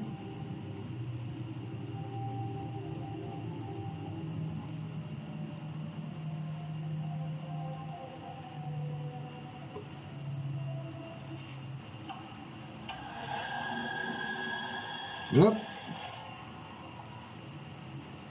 Son of a...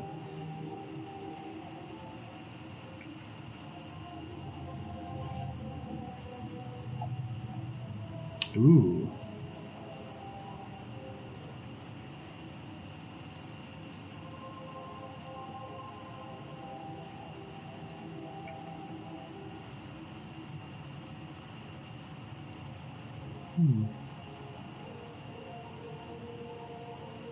Hello, doll. Who caught you? Hope this never happens to me. Can steal them tweezers. Don't know what I need them for. I just knows that I needs them.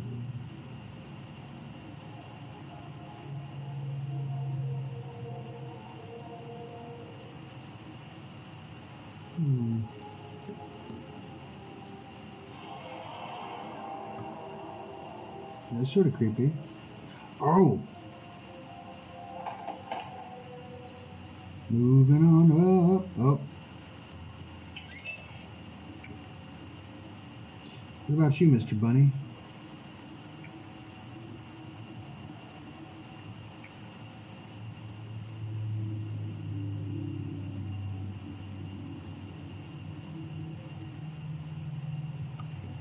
Yay, Mr. Midnight.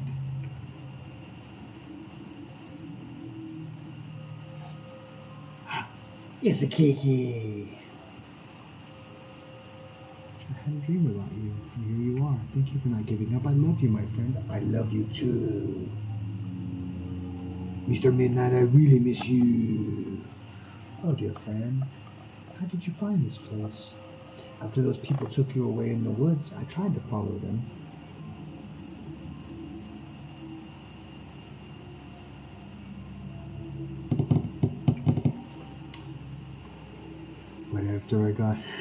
But after a while, I got lost. My senses were too weak to track you. I tried to catch some food to recover, but something happened.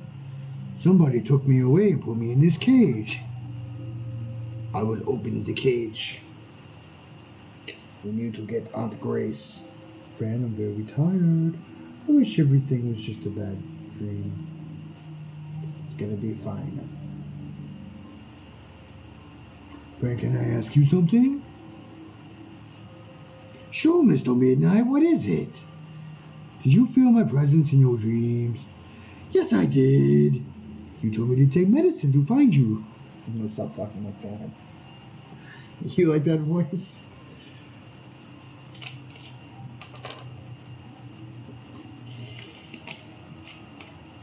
I don't know how many people are left in the stream. It still says 12. Alright, I think somebody was helping us get together. Every time I had a dream about you, I felt the presence of something else. A presence? What kind of presence? For what I felt, it wasn't human, but it was peaceful and kind. It's magic. Fran, did you hear that? Did you?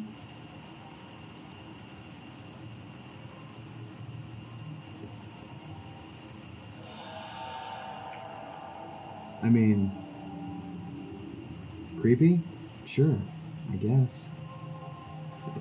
Let's see what this does. Oh yeah, we fell down. Baby, go boom.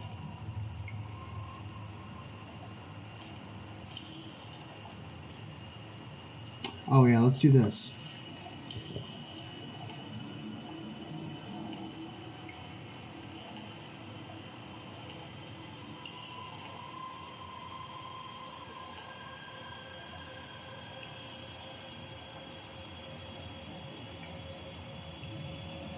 Got no bridges, lady.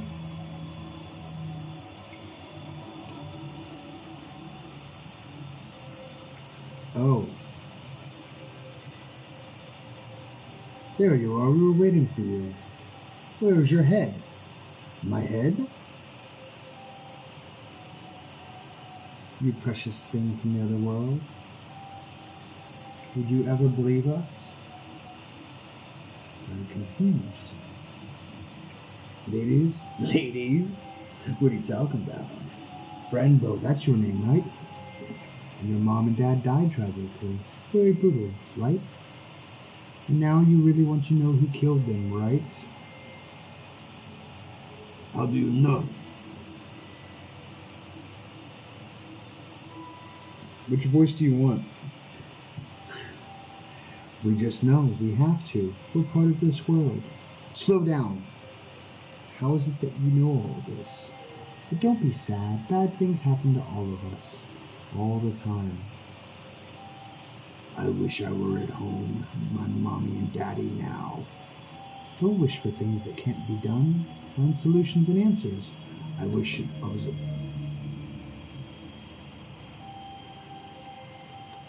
That's so great. I can drink some tea and eat some cake. It will make you feel better. Okay. But really, I need to know. Ninja. My shirt smells nice. Are you scared, little friend? A little. It's odd. The way I came here and the conversation makes us confused. Makes me more confused. You haven't asked about your cat yet, Mr. Midnight. Yes, very odd for a girl who loves her cat more than anything else in the world. And yet you look so calm after finding him in a cage, hungry and scared.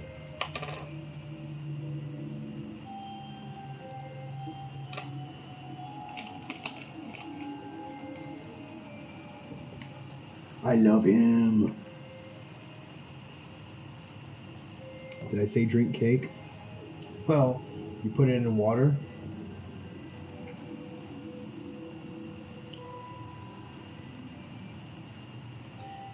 He is my bestest friend. Tell us how it is that you came here.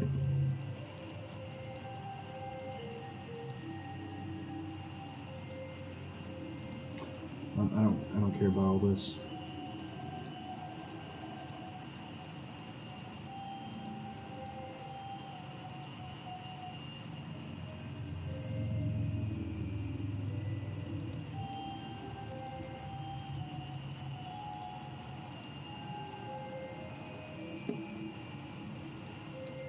I'm 10 years old, but I have to turn 11 soon, and you?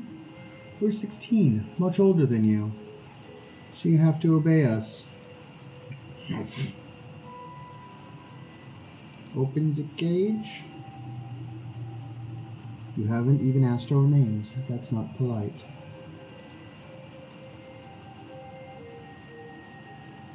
I'm sorry, please. I didn't mean to be rude. You crying? Because if you are, you'll get in trouble.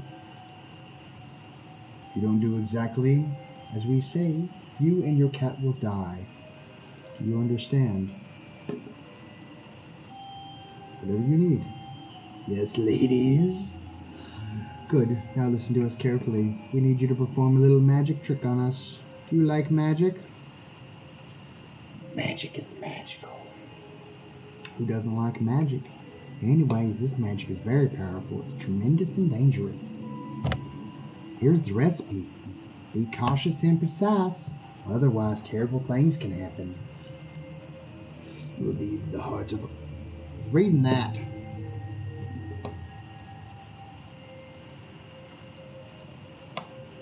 We can't do it. It would kill us, you see. So we weren't like this before. We used to be two different people in two different bodies. So much talking! We met a long, long time ago. Something appeared in front of us.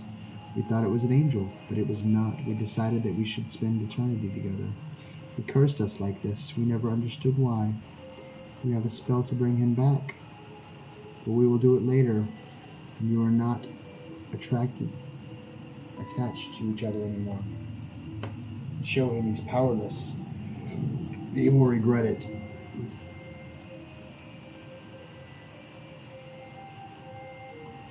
going to gather the things you need for the ritual. In the meantime, you can go and talk to your cat. But we won't set him free. Don't even try to open the cage. If you help us, we will help him.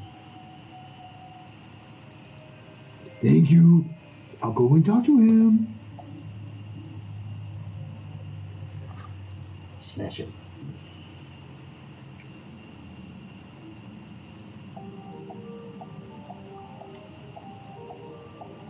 Now whatever. Let's go tell him. Oh, Foxy.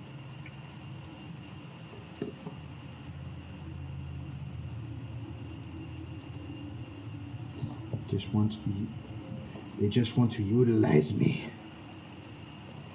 They cut hair from me and took some blood. It's for the recipe. It's awful. I think the witches, wicked witches, like in the stories that we read. It doesn't matter. Witches or no witches, we'll find a way to get out of this trail. Which...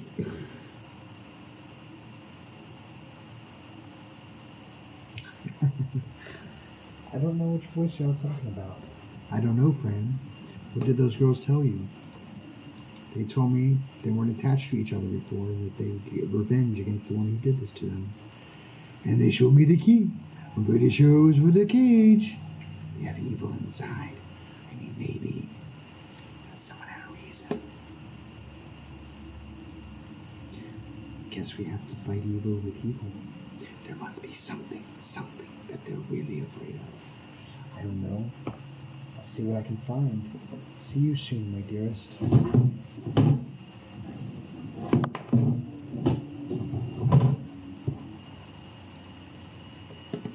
Oh. Roxy Foxy.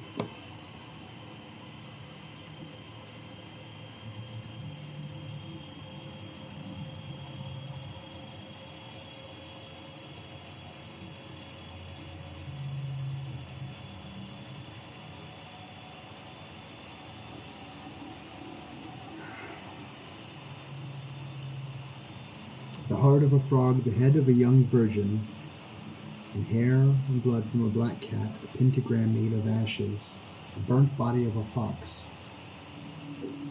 There's the head.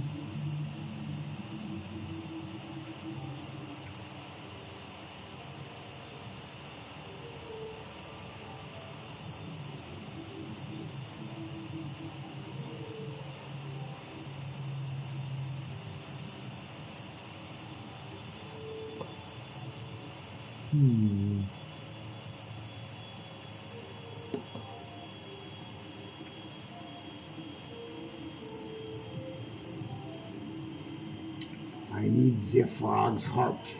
Hi, little girl.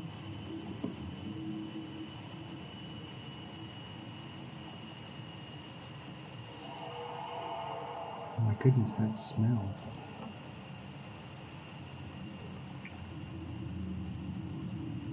Hi, Hoot.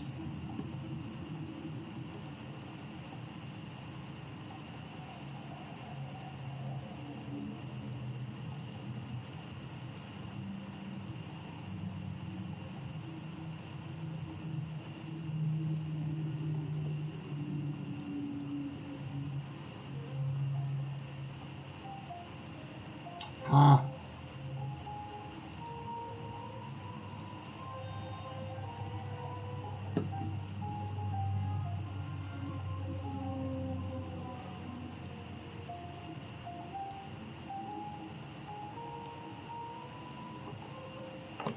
What does the pill do? Back in here.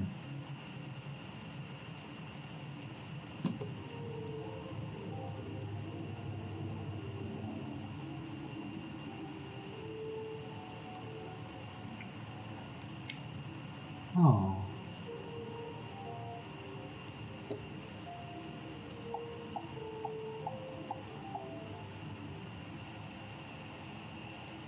Hi, frog.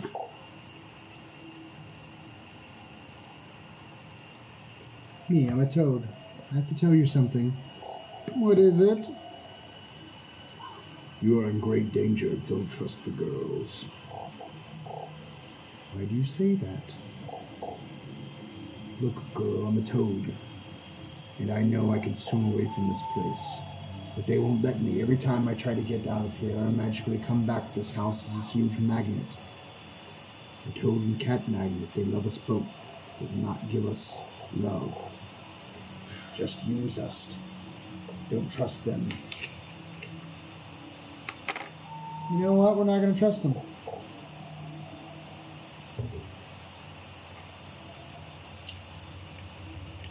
Yes, they did.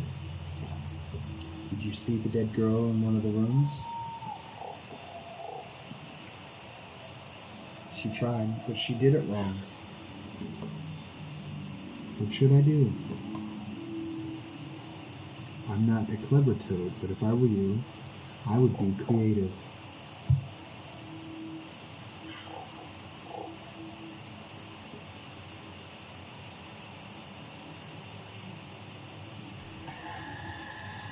Doubters need the truth on paper.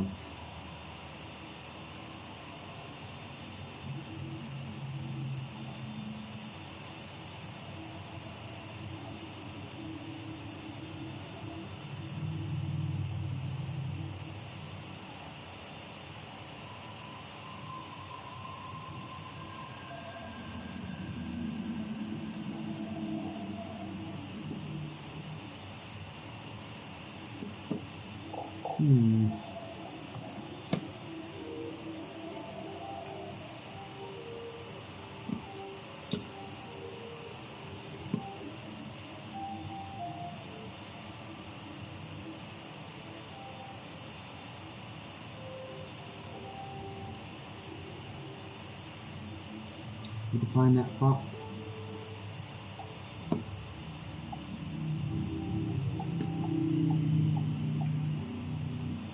Hey, Myron Van Gessel. Que paso? We're playing some Frambo. I'm a little bit lost right now. We'll get there, though. Oh, ashes. I've got ashes.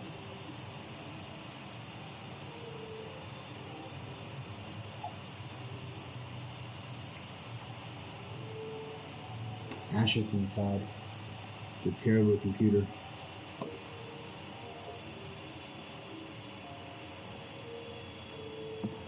The goat looks angry.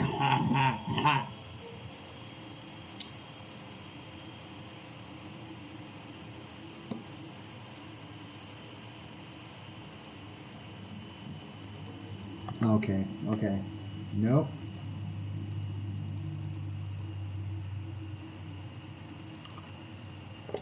That's awful. I think it's for a recipe.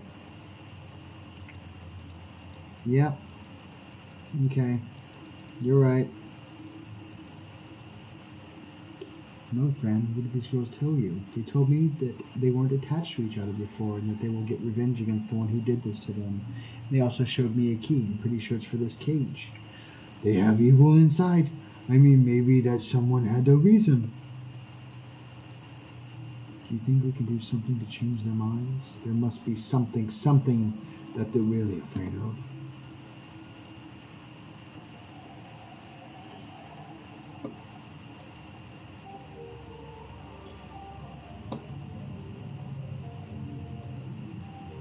There's gotta be something.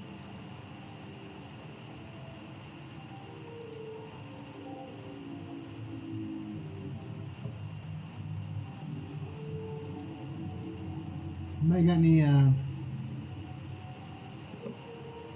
got any clue what I can do?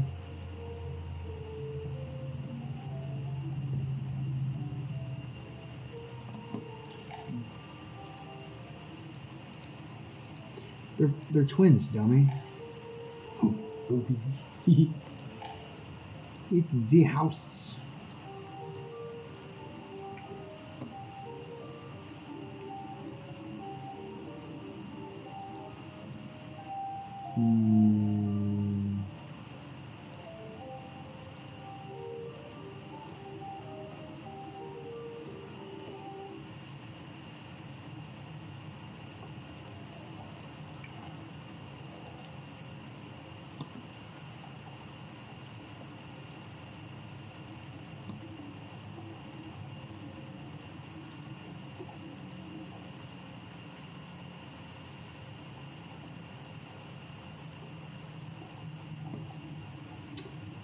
don't know.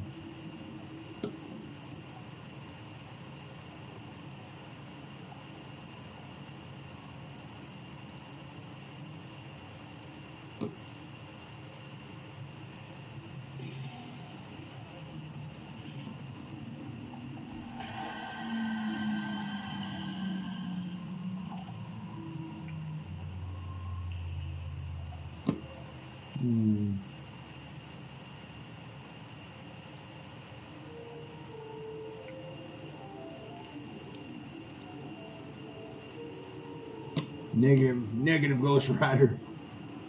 Check everything in spook mode too.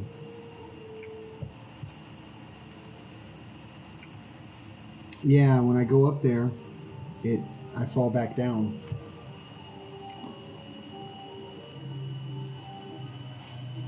Okay, there we go. I'm gonna make a. Yeah, there we go. That's what I was looking for.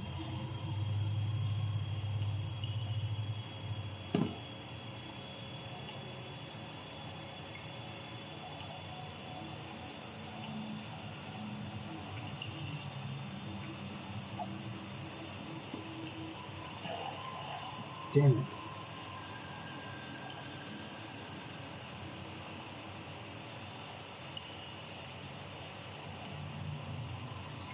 What happens when I go into freak mode here?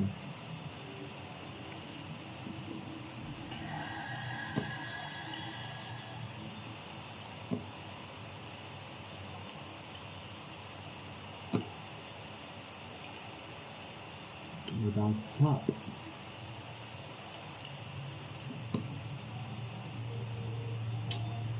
Poop. Book bridge.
Just click on everything.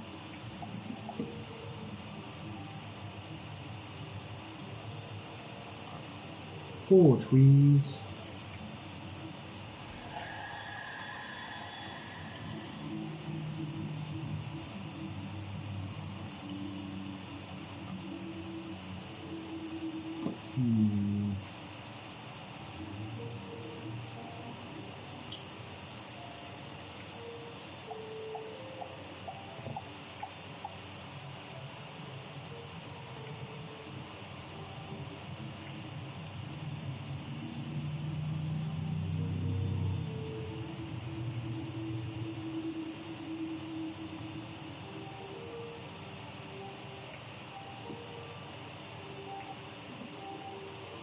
Yeah.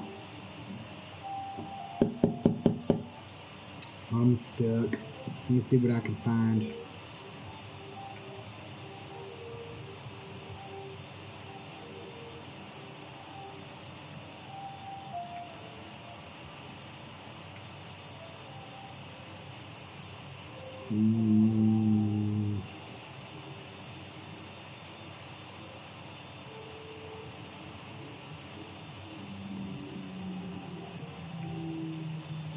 There's a cauldron. I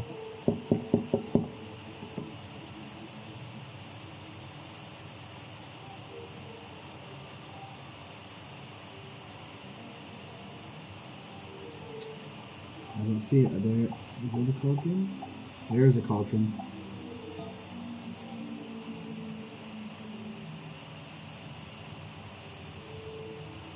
Open the faucet and close the coffee. Oh, okay.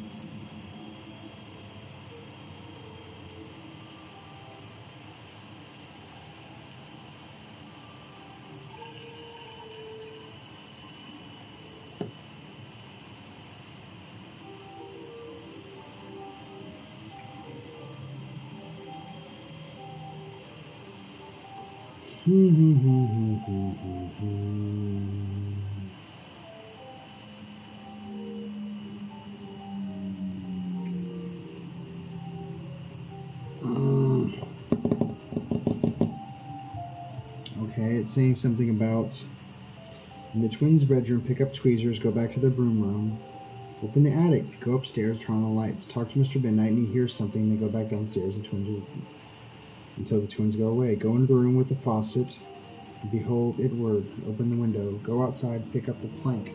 Son of a bitch.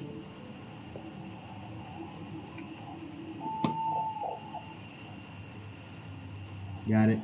Okay.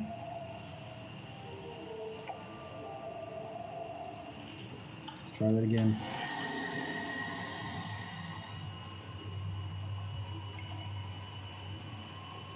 Oh, we're losing people. How we doing, folks?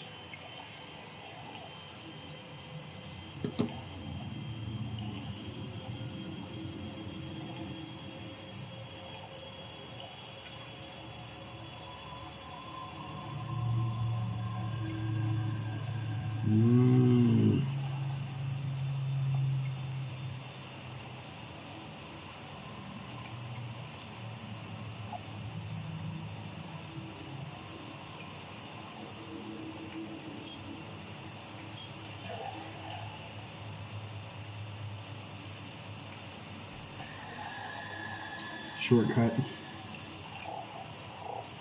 You son of a... Oh, yeah. Oh.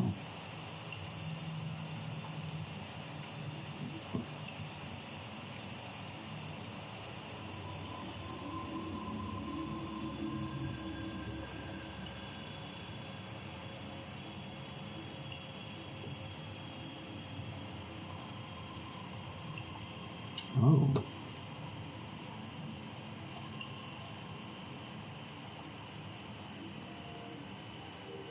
So let's go back up. No. We are looking for a flower.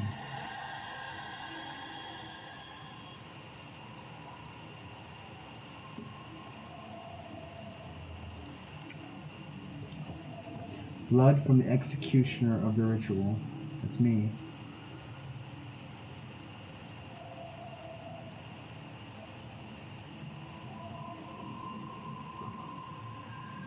A blue-bloomed moonlight rose.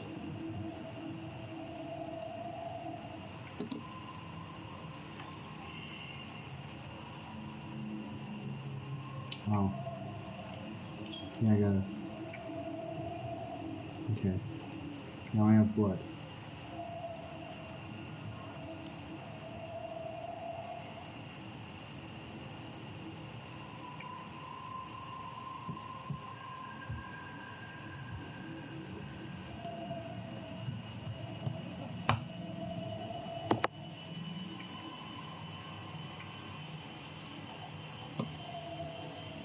Let's turn that off.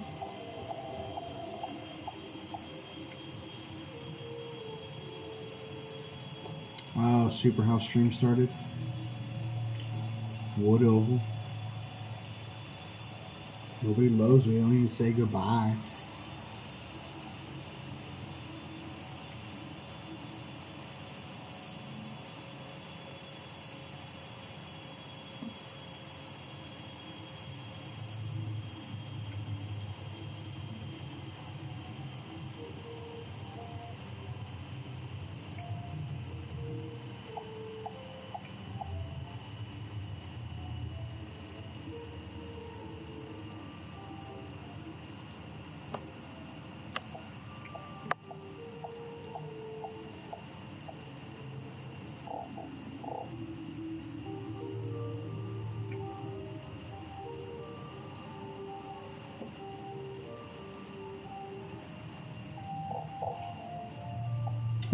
He must be hungry.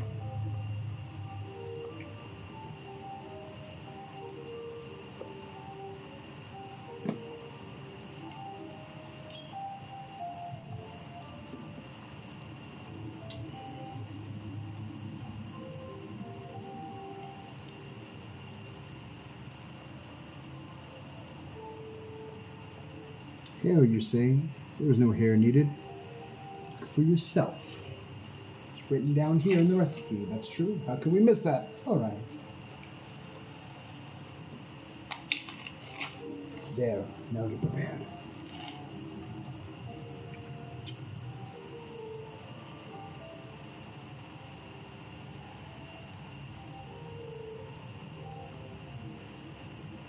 Where's the rose?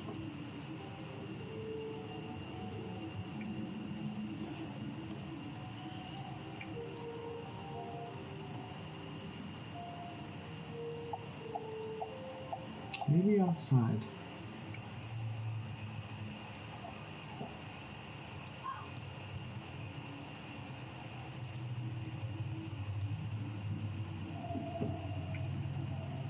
I know you have something that makes you see things others can't.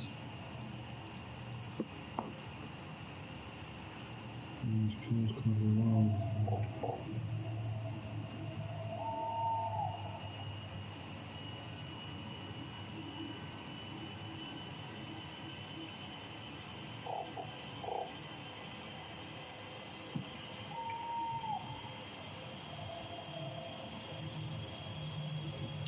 Let me try something.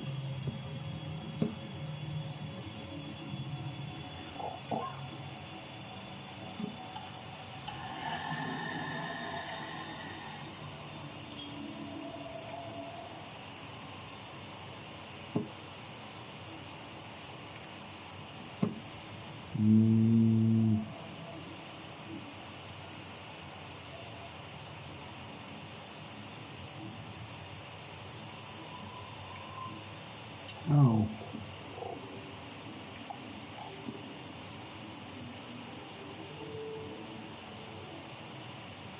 Something about salt and pepper.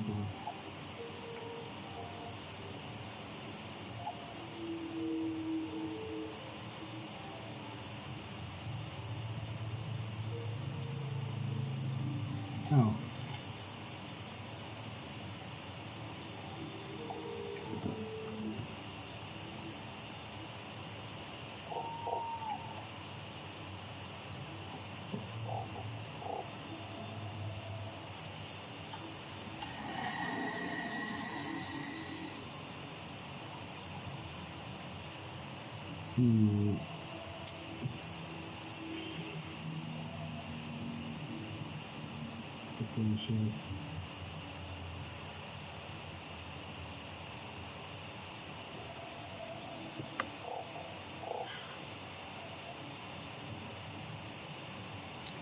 Let's try this.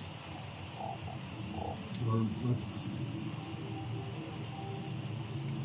A blue bloom the midnight moonlight rose.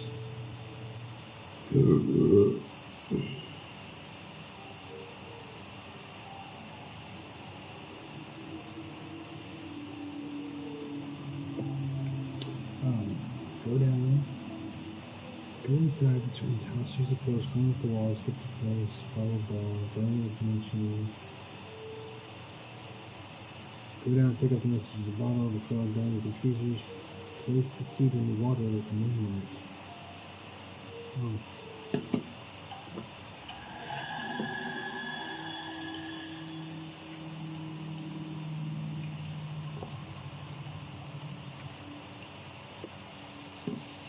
Ha!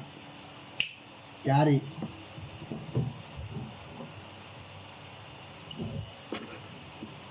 How are you ladies doing? Spice shelf in the kitchen.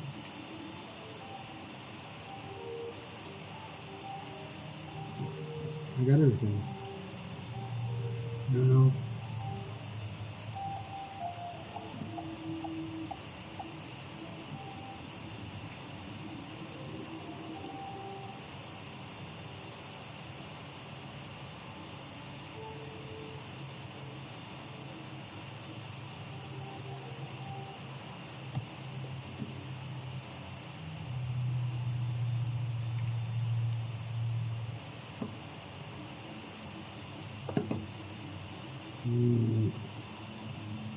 Potato roast? No.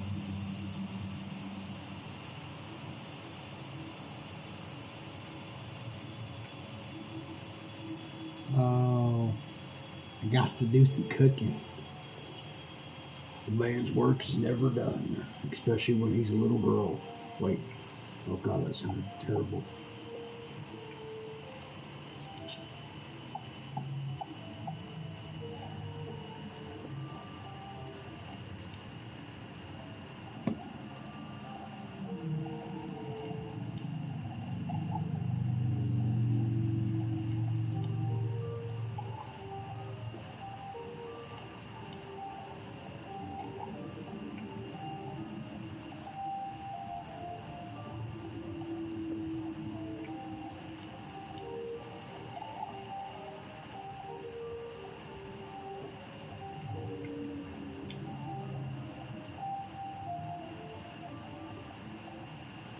Um,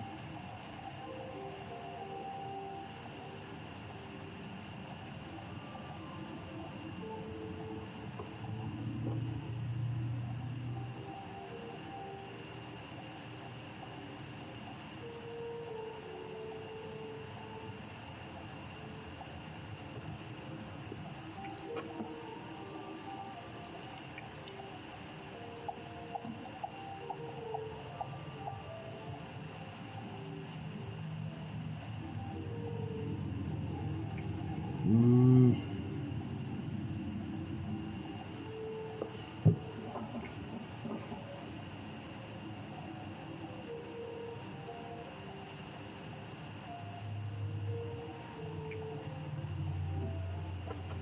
oh.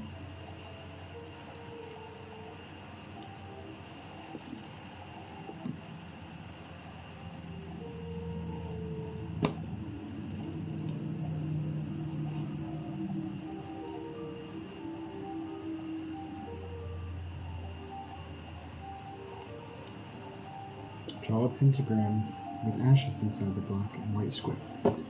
Put the lighted black candle on every point of the pentagram. Fill a cauldron with water. Put the other elements in and boil.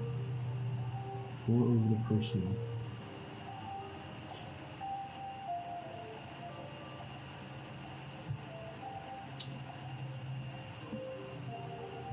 Let's light them.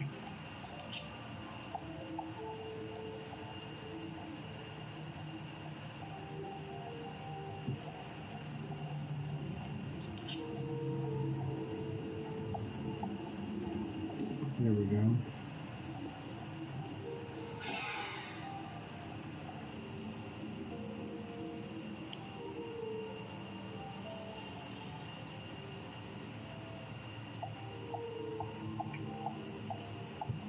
I think we might call it quits after this.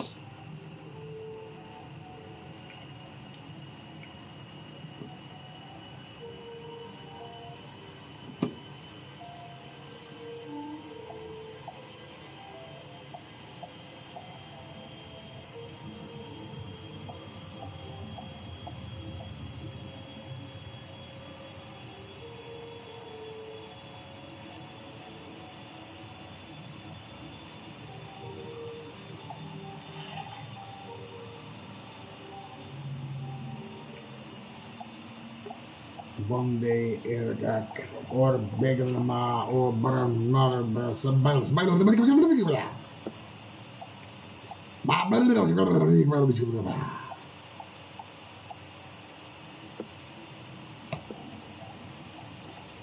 no magic. Wait a second. This isn't the right spell. You tricked us. Oh no! Oh no! No! Like Spur the King.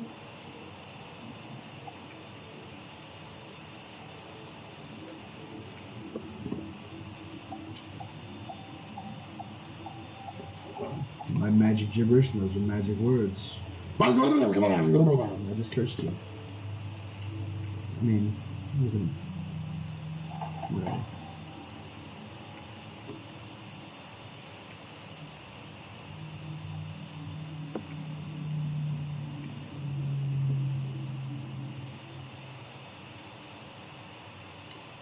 Yeah, okay.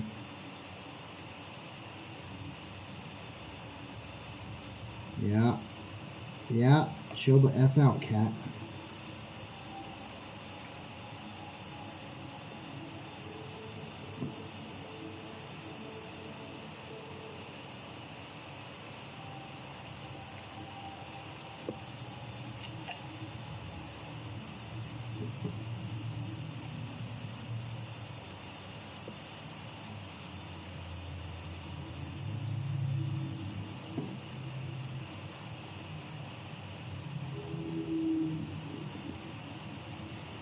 Oh.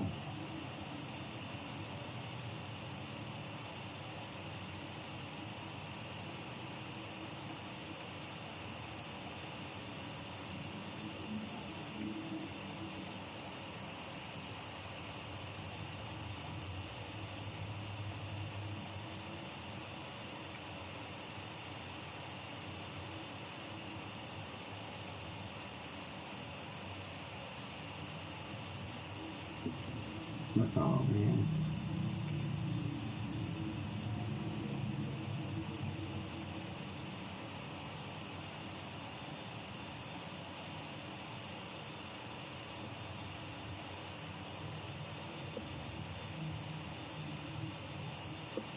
Mm.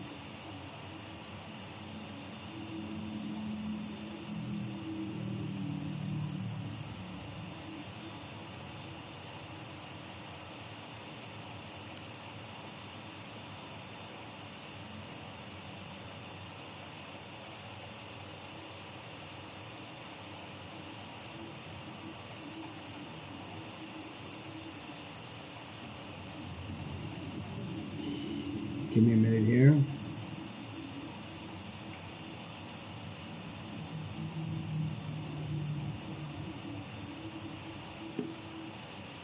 Of course not.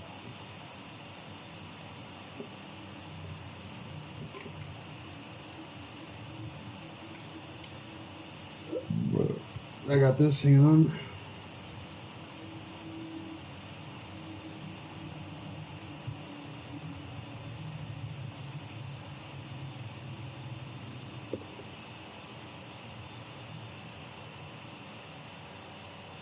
Eje.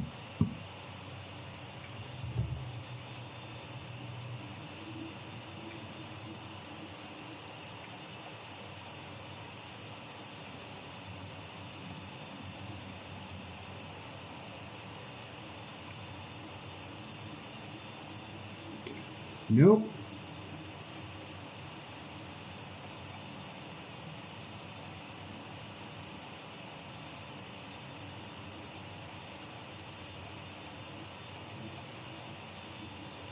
Yep.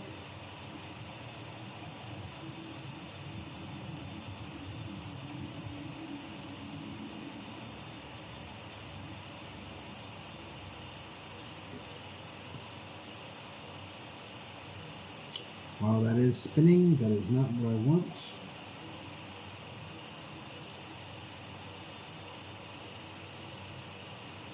That is. And now I'm trapped.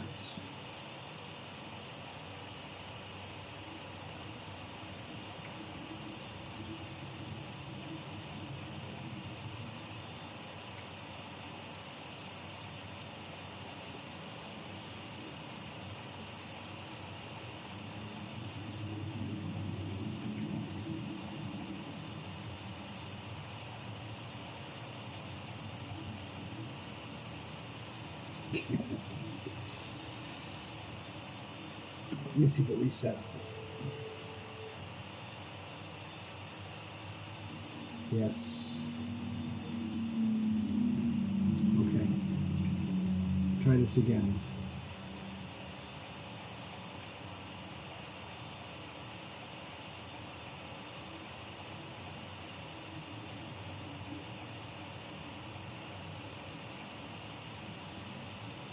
Okay, now this guy.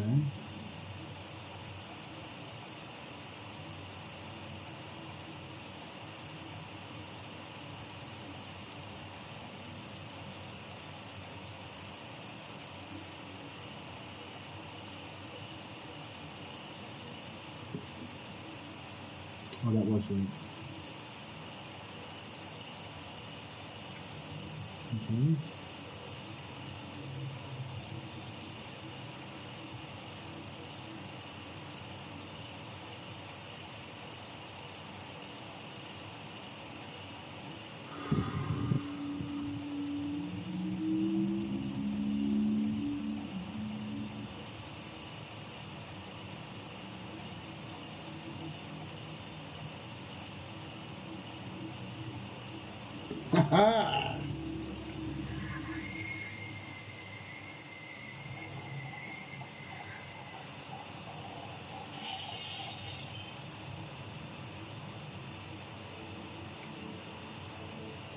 Sisters promised we, Clara and Mita, Burlamette promised to revenge the unfair destiny towards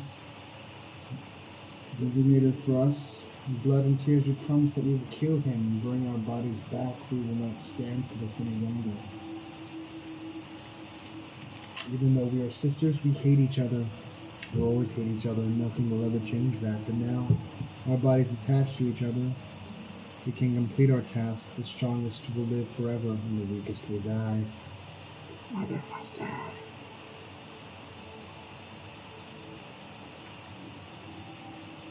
Anything in here I need? I'll just take it all. I don't care.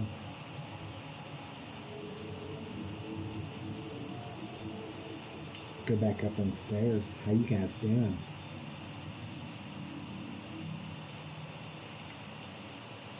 I got the kitty.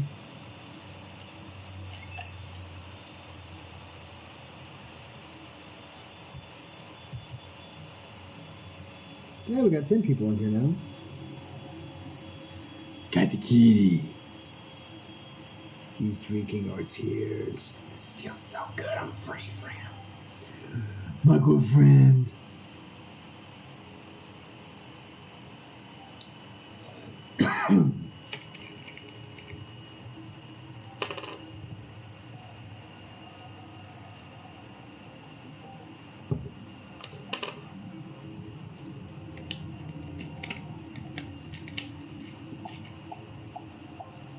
Oh, let's go out there and see if old girl's still.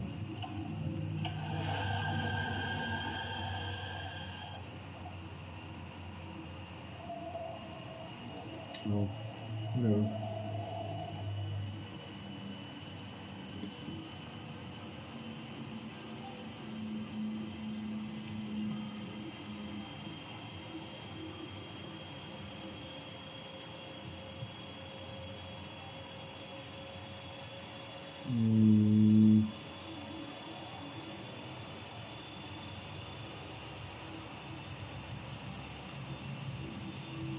Let's try to go out that other exit, or that other...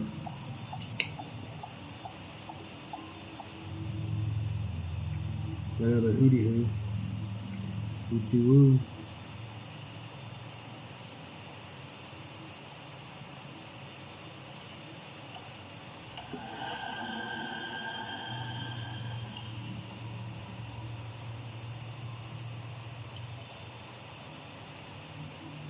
Son of a... I'm stupid. It's okay though. You know, don't worry about it. It's okay, puppy. It's okay, puppy. Oh, Mr. Toad.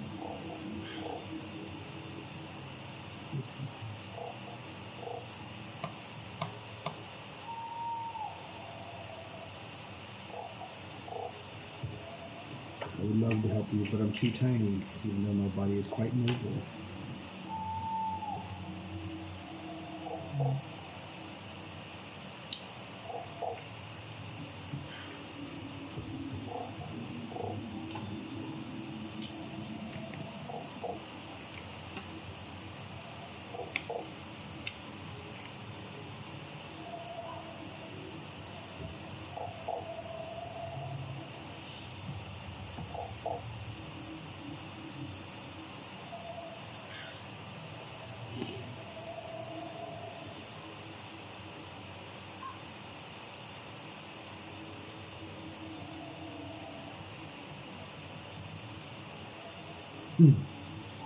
It's okay. I'll try not to hurt him so much while we're sitting on him. The water's deep. We don't know what kind of creatures are in there. If we fall in the water, we could die, kitty. Okay. Oh, I promise I won't scratch your toe. Let's go. Hey, girl, before we go. I forgot to give you something. I saw in this picture. I thought it was yours. It's my family. It's my family. Leon. Oh, Toad, you found my family photo. Thank you so much. Looking big, feeling gorgeous. I thought I'd lost it forever, but the book is not mine. Well, take it as a gift. It's always healthy to read. It has many pictures. Oh, thank you. I like pictures. Let's go now. Mr. Concierge? Oh, that's almost nightmare fuel. And on that is chapter 2 complete. You can only see like, oh, we're playing Frogger. Cool. I'll play Frogger. Oh, son of a bitch. Let's try it again.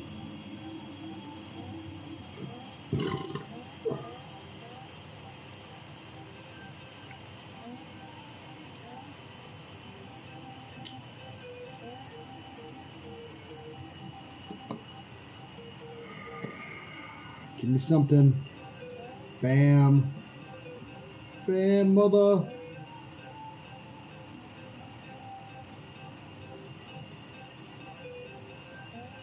Son of a bitch. Don't make me start over. Good.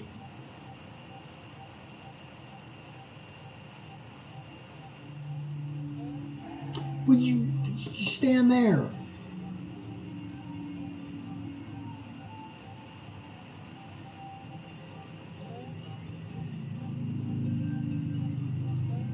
Damn Toad.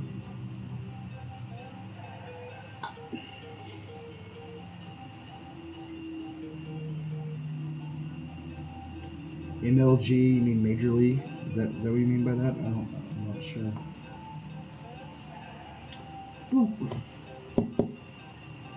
Está bueno. We will make it across the seas. For Frambo to make a home with her kitty cat to see her aunt again.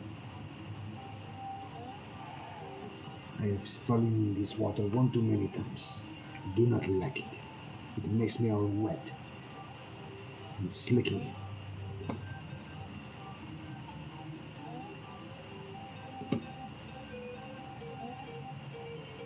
Yes. Just exactly what I wanted. Yeah. Toad on board. That's the achievement I got. Toads.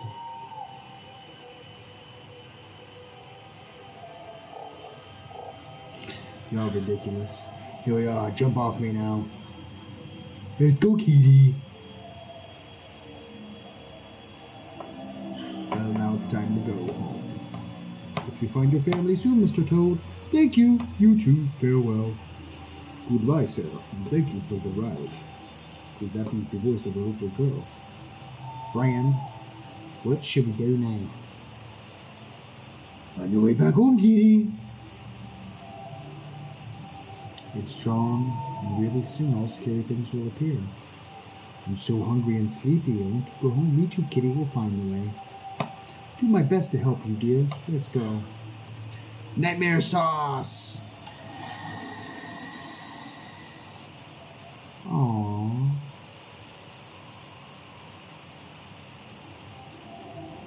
Okay. Let's go this way. I think we get a nightmare sauce. Oh no.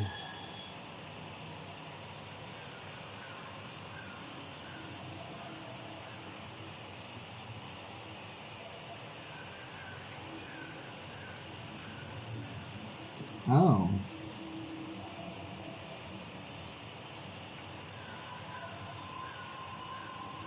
I found myself hunting the truth and finding the unexplained. I found what my senses could show me. I found the truth that lays inside. And this maybe it's because you're looking for answers. Maybe you can see things others can't. Or you can feel what others avoid. Just the silence and becoming everything. You can see me? Holy wow, there's a lot of pages.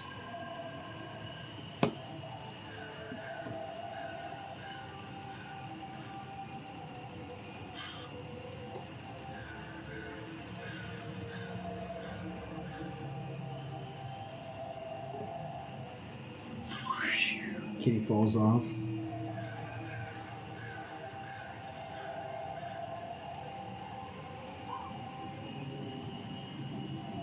It won't let me take pills now.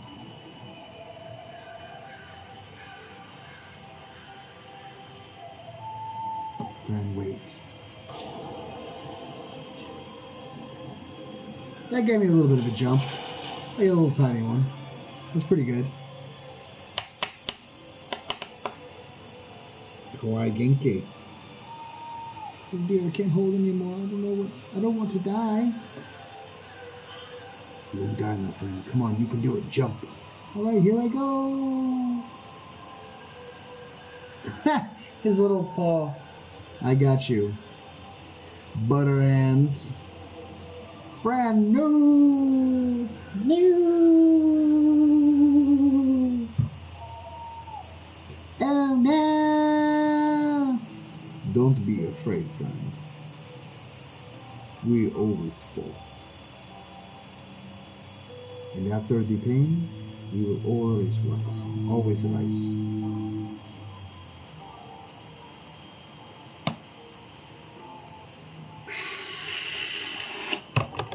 Oh dear, Aunt Grace, don't ever leave me.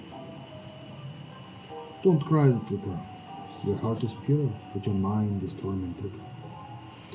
You make the red milky come out. Please, Aunt Grace, won't you just take me out of here, please? You'll just leave me all alone like my mother and father did.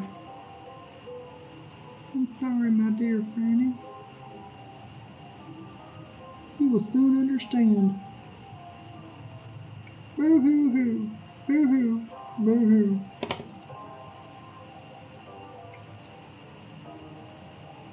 Brad, it's time for your new medicine. Take the pill. Take the pill. Take the pill. Tentacles. These are really convoluted dreams. They are so weird. Oh, she's naked. Am I the cat now? I'm the cat. Well, alright, on that.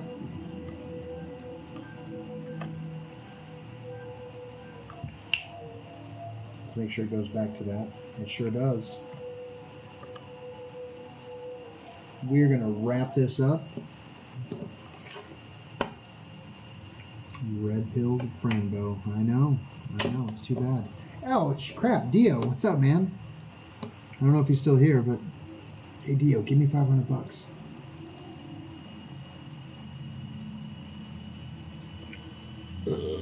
I didn't even know Dio was here.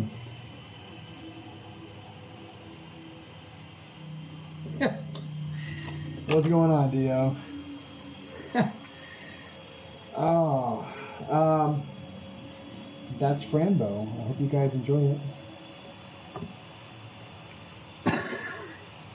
If you gave me $500, I would gladly take it. I was just being a smartass. That is Frambo and a bunch of scary stories. And yeah, I'm just enjoying it. So anyways, guys, we can stick around for a couple minutes. Dio, how you doing, Bubba? You doing good? If y'all are interested in that game, it's on Steam. I think it's on sale too. It's fun. I mean, it's holy shit.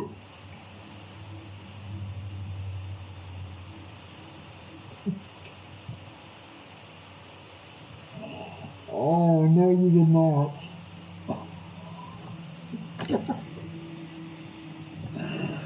No freaking way! Holy crap! Oh my god! Oh my god! Oh my god!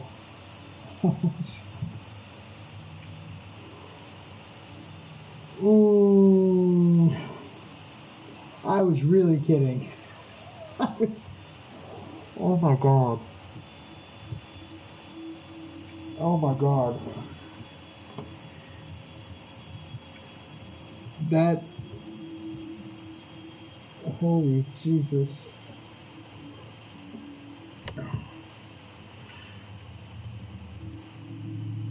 Oh.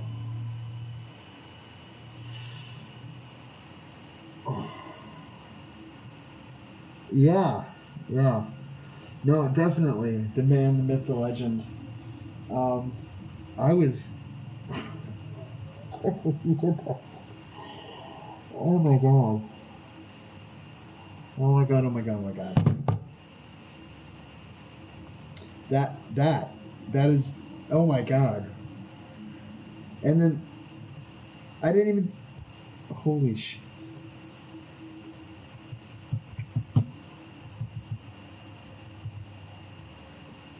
I can't talk.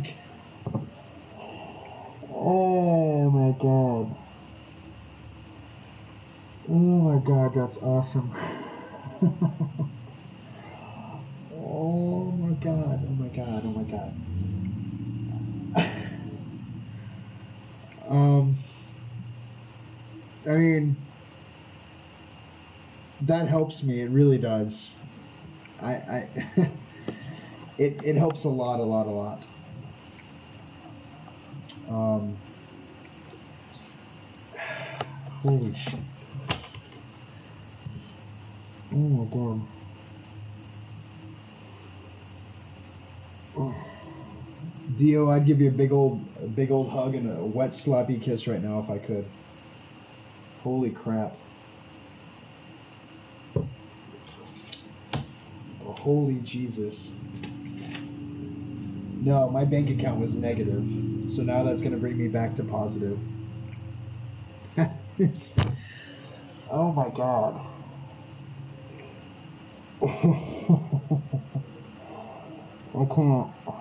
I can't even process right now. Holy crap. Dio, we're going to have to get you on the stream sometime. I don't know if you like creepy stuff or creepy stories. But sometimes I do voice chats. I can't. I was so freaking kidding about the $500. And then he's just like, yeah, ha, got you, sucker. Oh, I can't.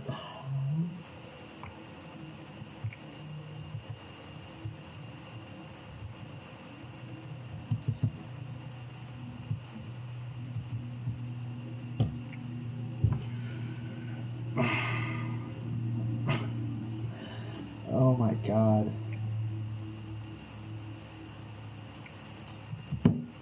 Oh my god.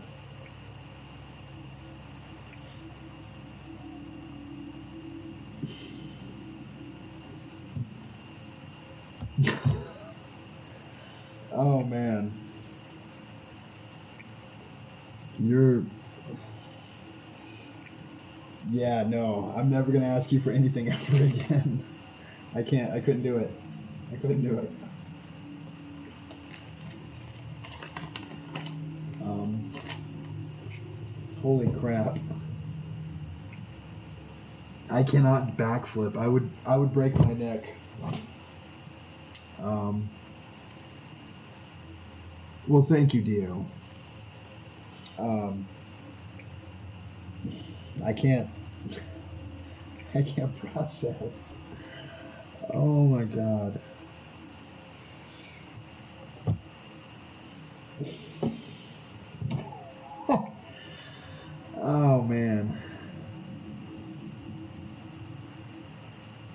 That helps me so much. But one thing I did want to tell you guys. So I had an interview today. I think. Oh crap. Wait. I don't know what's happening. Can y'all see me? Oh, there it goes. So I did an interview today. I think I nailed it, but Raytheon is on Monday. I really want that job at Raytheon.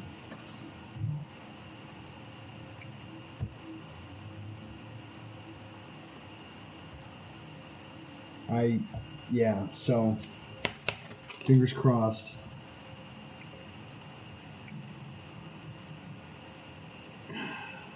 Thank you.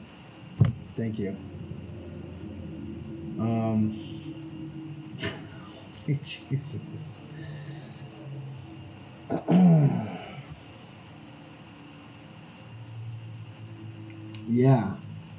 Yeah, that would be super amazing if I got that.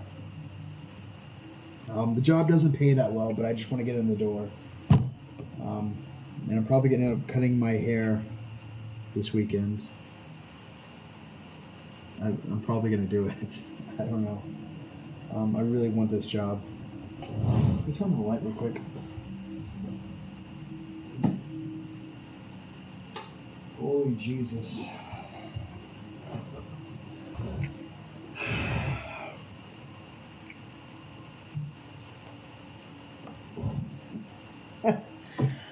Oh man. That helps me so much, Dio. You're awesome. And I know so little about you. Where do you live? What do you do for a living? What planet are you from? Did you win the lottery? Are you Bill Gates? I don't know. I'm really thinking about cutting the hair off. I mean, I could do this guy, where I pull it back. That's what I've been doing for interviews. But I don't know.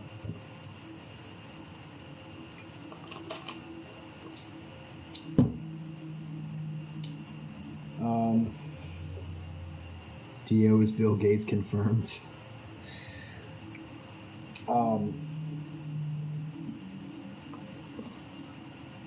Holy crap, that was nuts.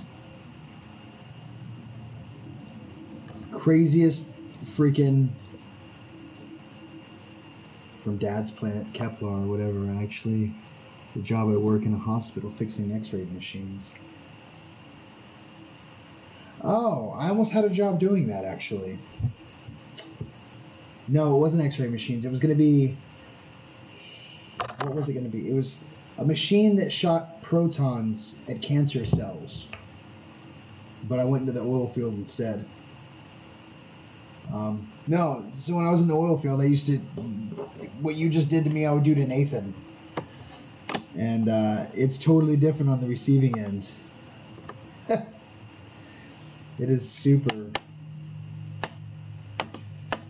Hey, Emmy, how you doing?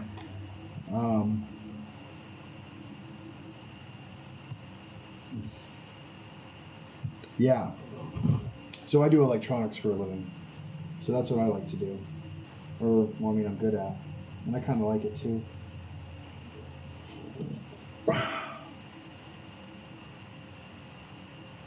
No, that's weird looking hair.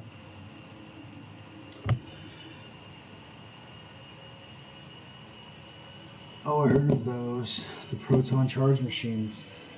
They're still experimental tech last I checked. Yeah, I mean, this was a couple years ago too.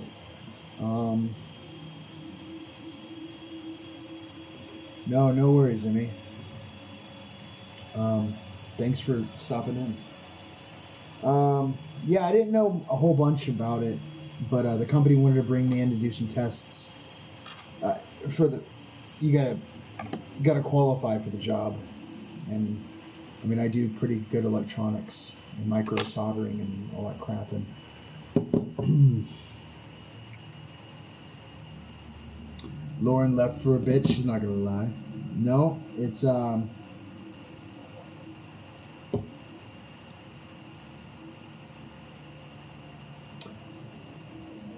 Look at that. So where am I going to work anyway? Well, today I interviewed for a maintenance job at a waterproofing. They mix tar with rubber and shoot, they'd be really mad if they watched this stream. They walked me through the whole process. Yeah, I was gonna. It's a maintenance job where you just do all the maintenance for painting, building. I mean, I'm electronics, so it's not really my forte, but I think they're gonna offer me the job. I really want to hold out for Raytheon. The Raytheon job would be, I want to say it's composites. So I'd be working with carbon fibers and stuff like that. Or no, it's electronics. That's right. I want to say it's electronics. Oh, I don't remember. I'm flustered. I put in for like 7 or 8 jobs there. And,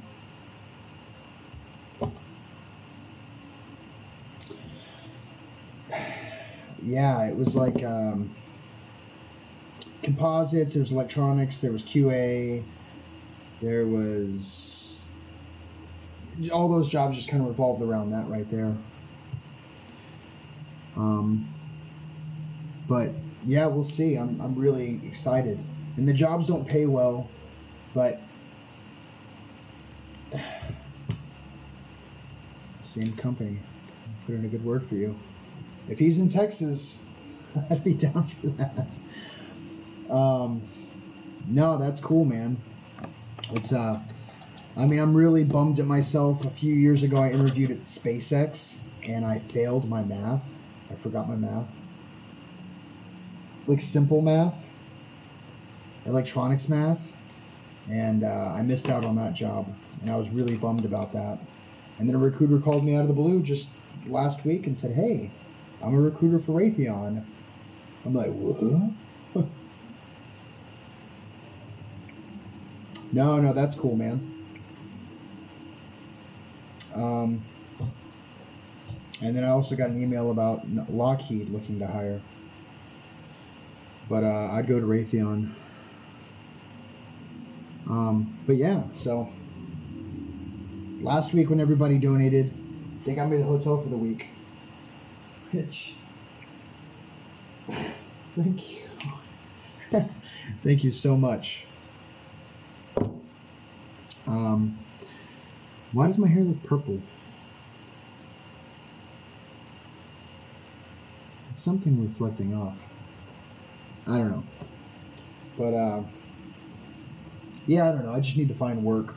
It doesn't really matter what. But I obviously can't get a job at McDonald's because they'll look at my resume and go, no. But I'm half tempted to just go to McDonald's and be like, I got no resume. I'm dumb. But then, that'd be kind of wrong. The blue wall back there. We're out of work too. Woo. That blue wall? What?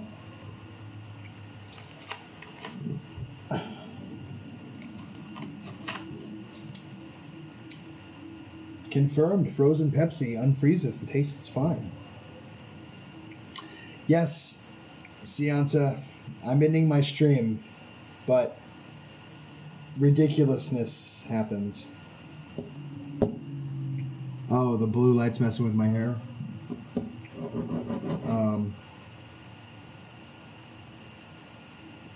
Holy crap, I can't even process.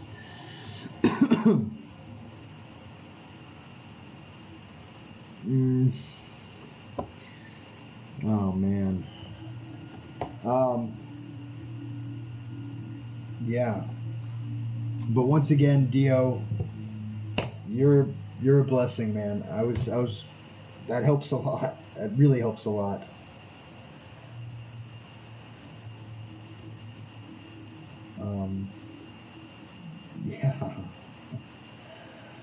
Yeah, I'm super blushing. That was very awesome of you. But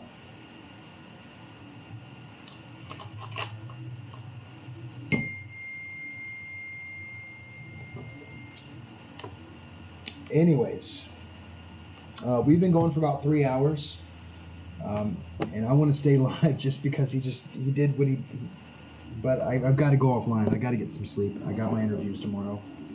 One of them's for land surveying, and another one's for a maintenance job at a packaging plant. But I got to do my interviews. I got to get something until I can start making money on regular. But once again, Dio.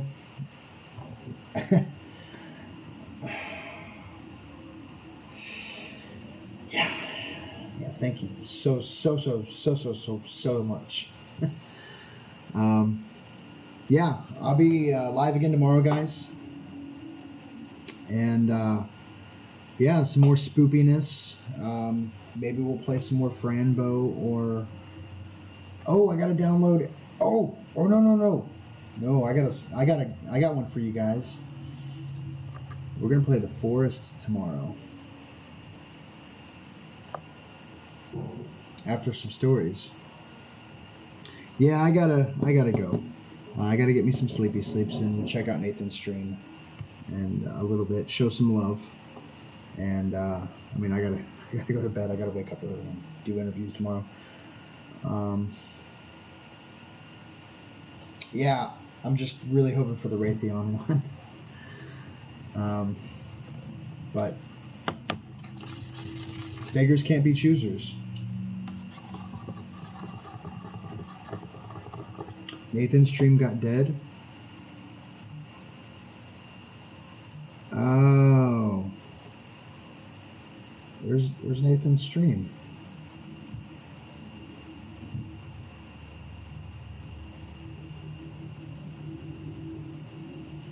Where's it at?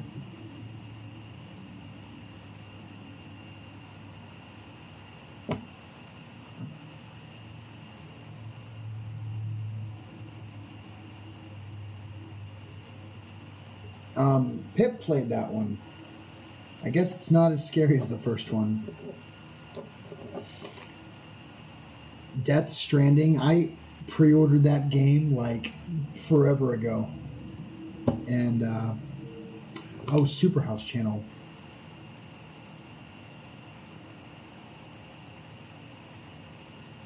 I don't know what Superhouse channel is. Kojima, Blowjima. Ouch.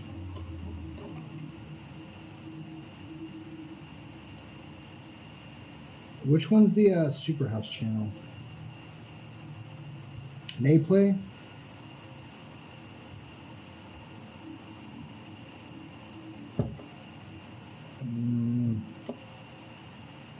Somebody posted in Discord for me because I'm sure I'm subscribed.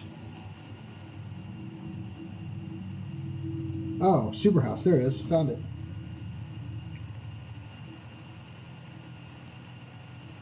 Oh, yeah, it froze hard. Yeah, no, I found it. Thank you very much.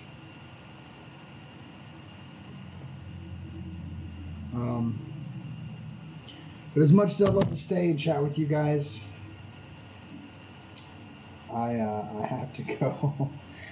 Once again, Mr. Dio, the man, the myth, the legend, I am forever indebted to you, sir.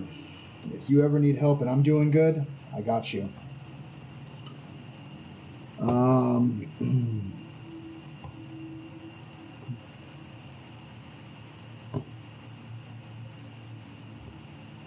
It says it has 11 people in there. But all right, guys, I gotta get out of here.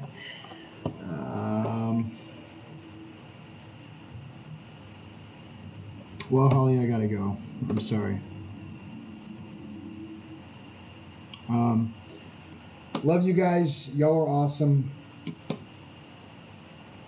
Dio, just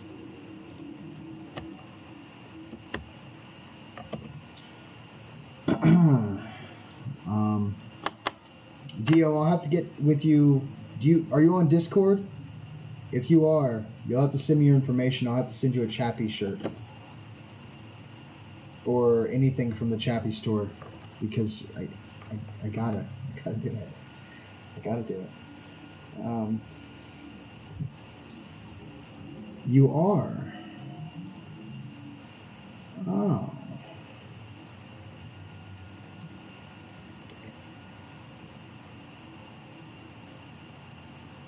You're in. Awesome. Yes, there are Chappy shirts, guys. I have a Teespring if y'all are interested. I've got the price marked down really low because Teespring likes to jack the price up because they have to make their cut.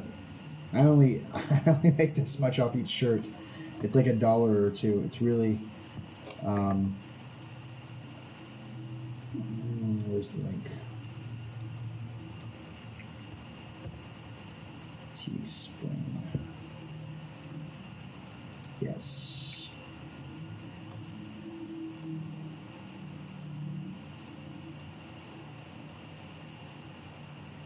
Yes, here it is. There's my store. But alright, guys, I gotta get out of here. Love you guys. Once again, thank you. And y'all be creepy and just keep being awesome. See y'all tomorrow. Bye.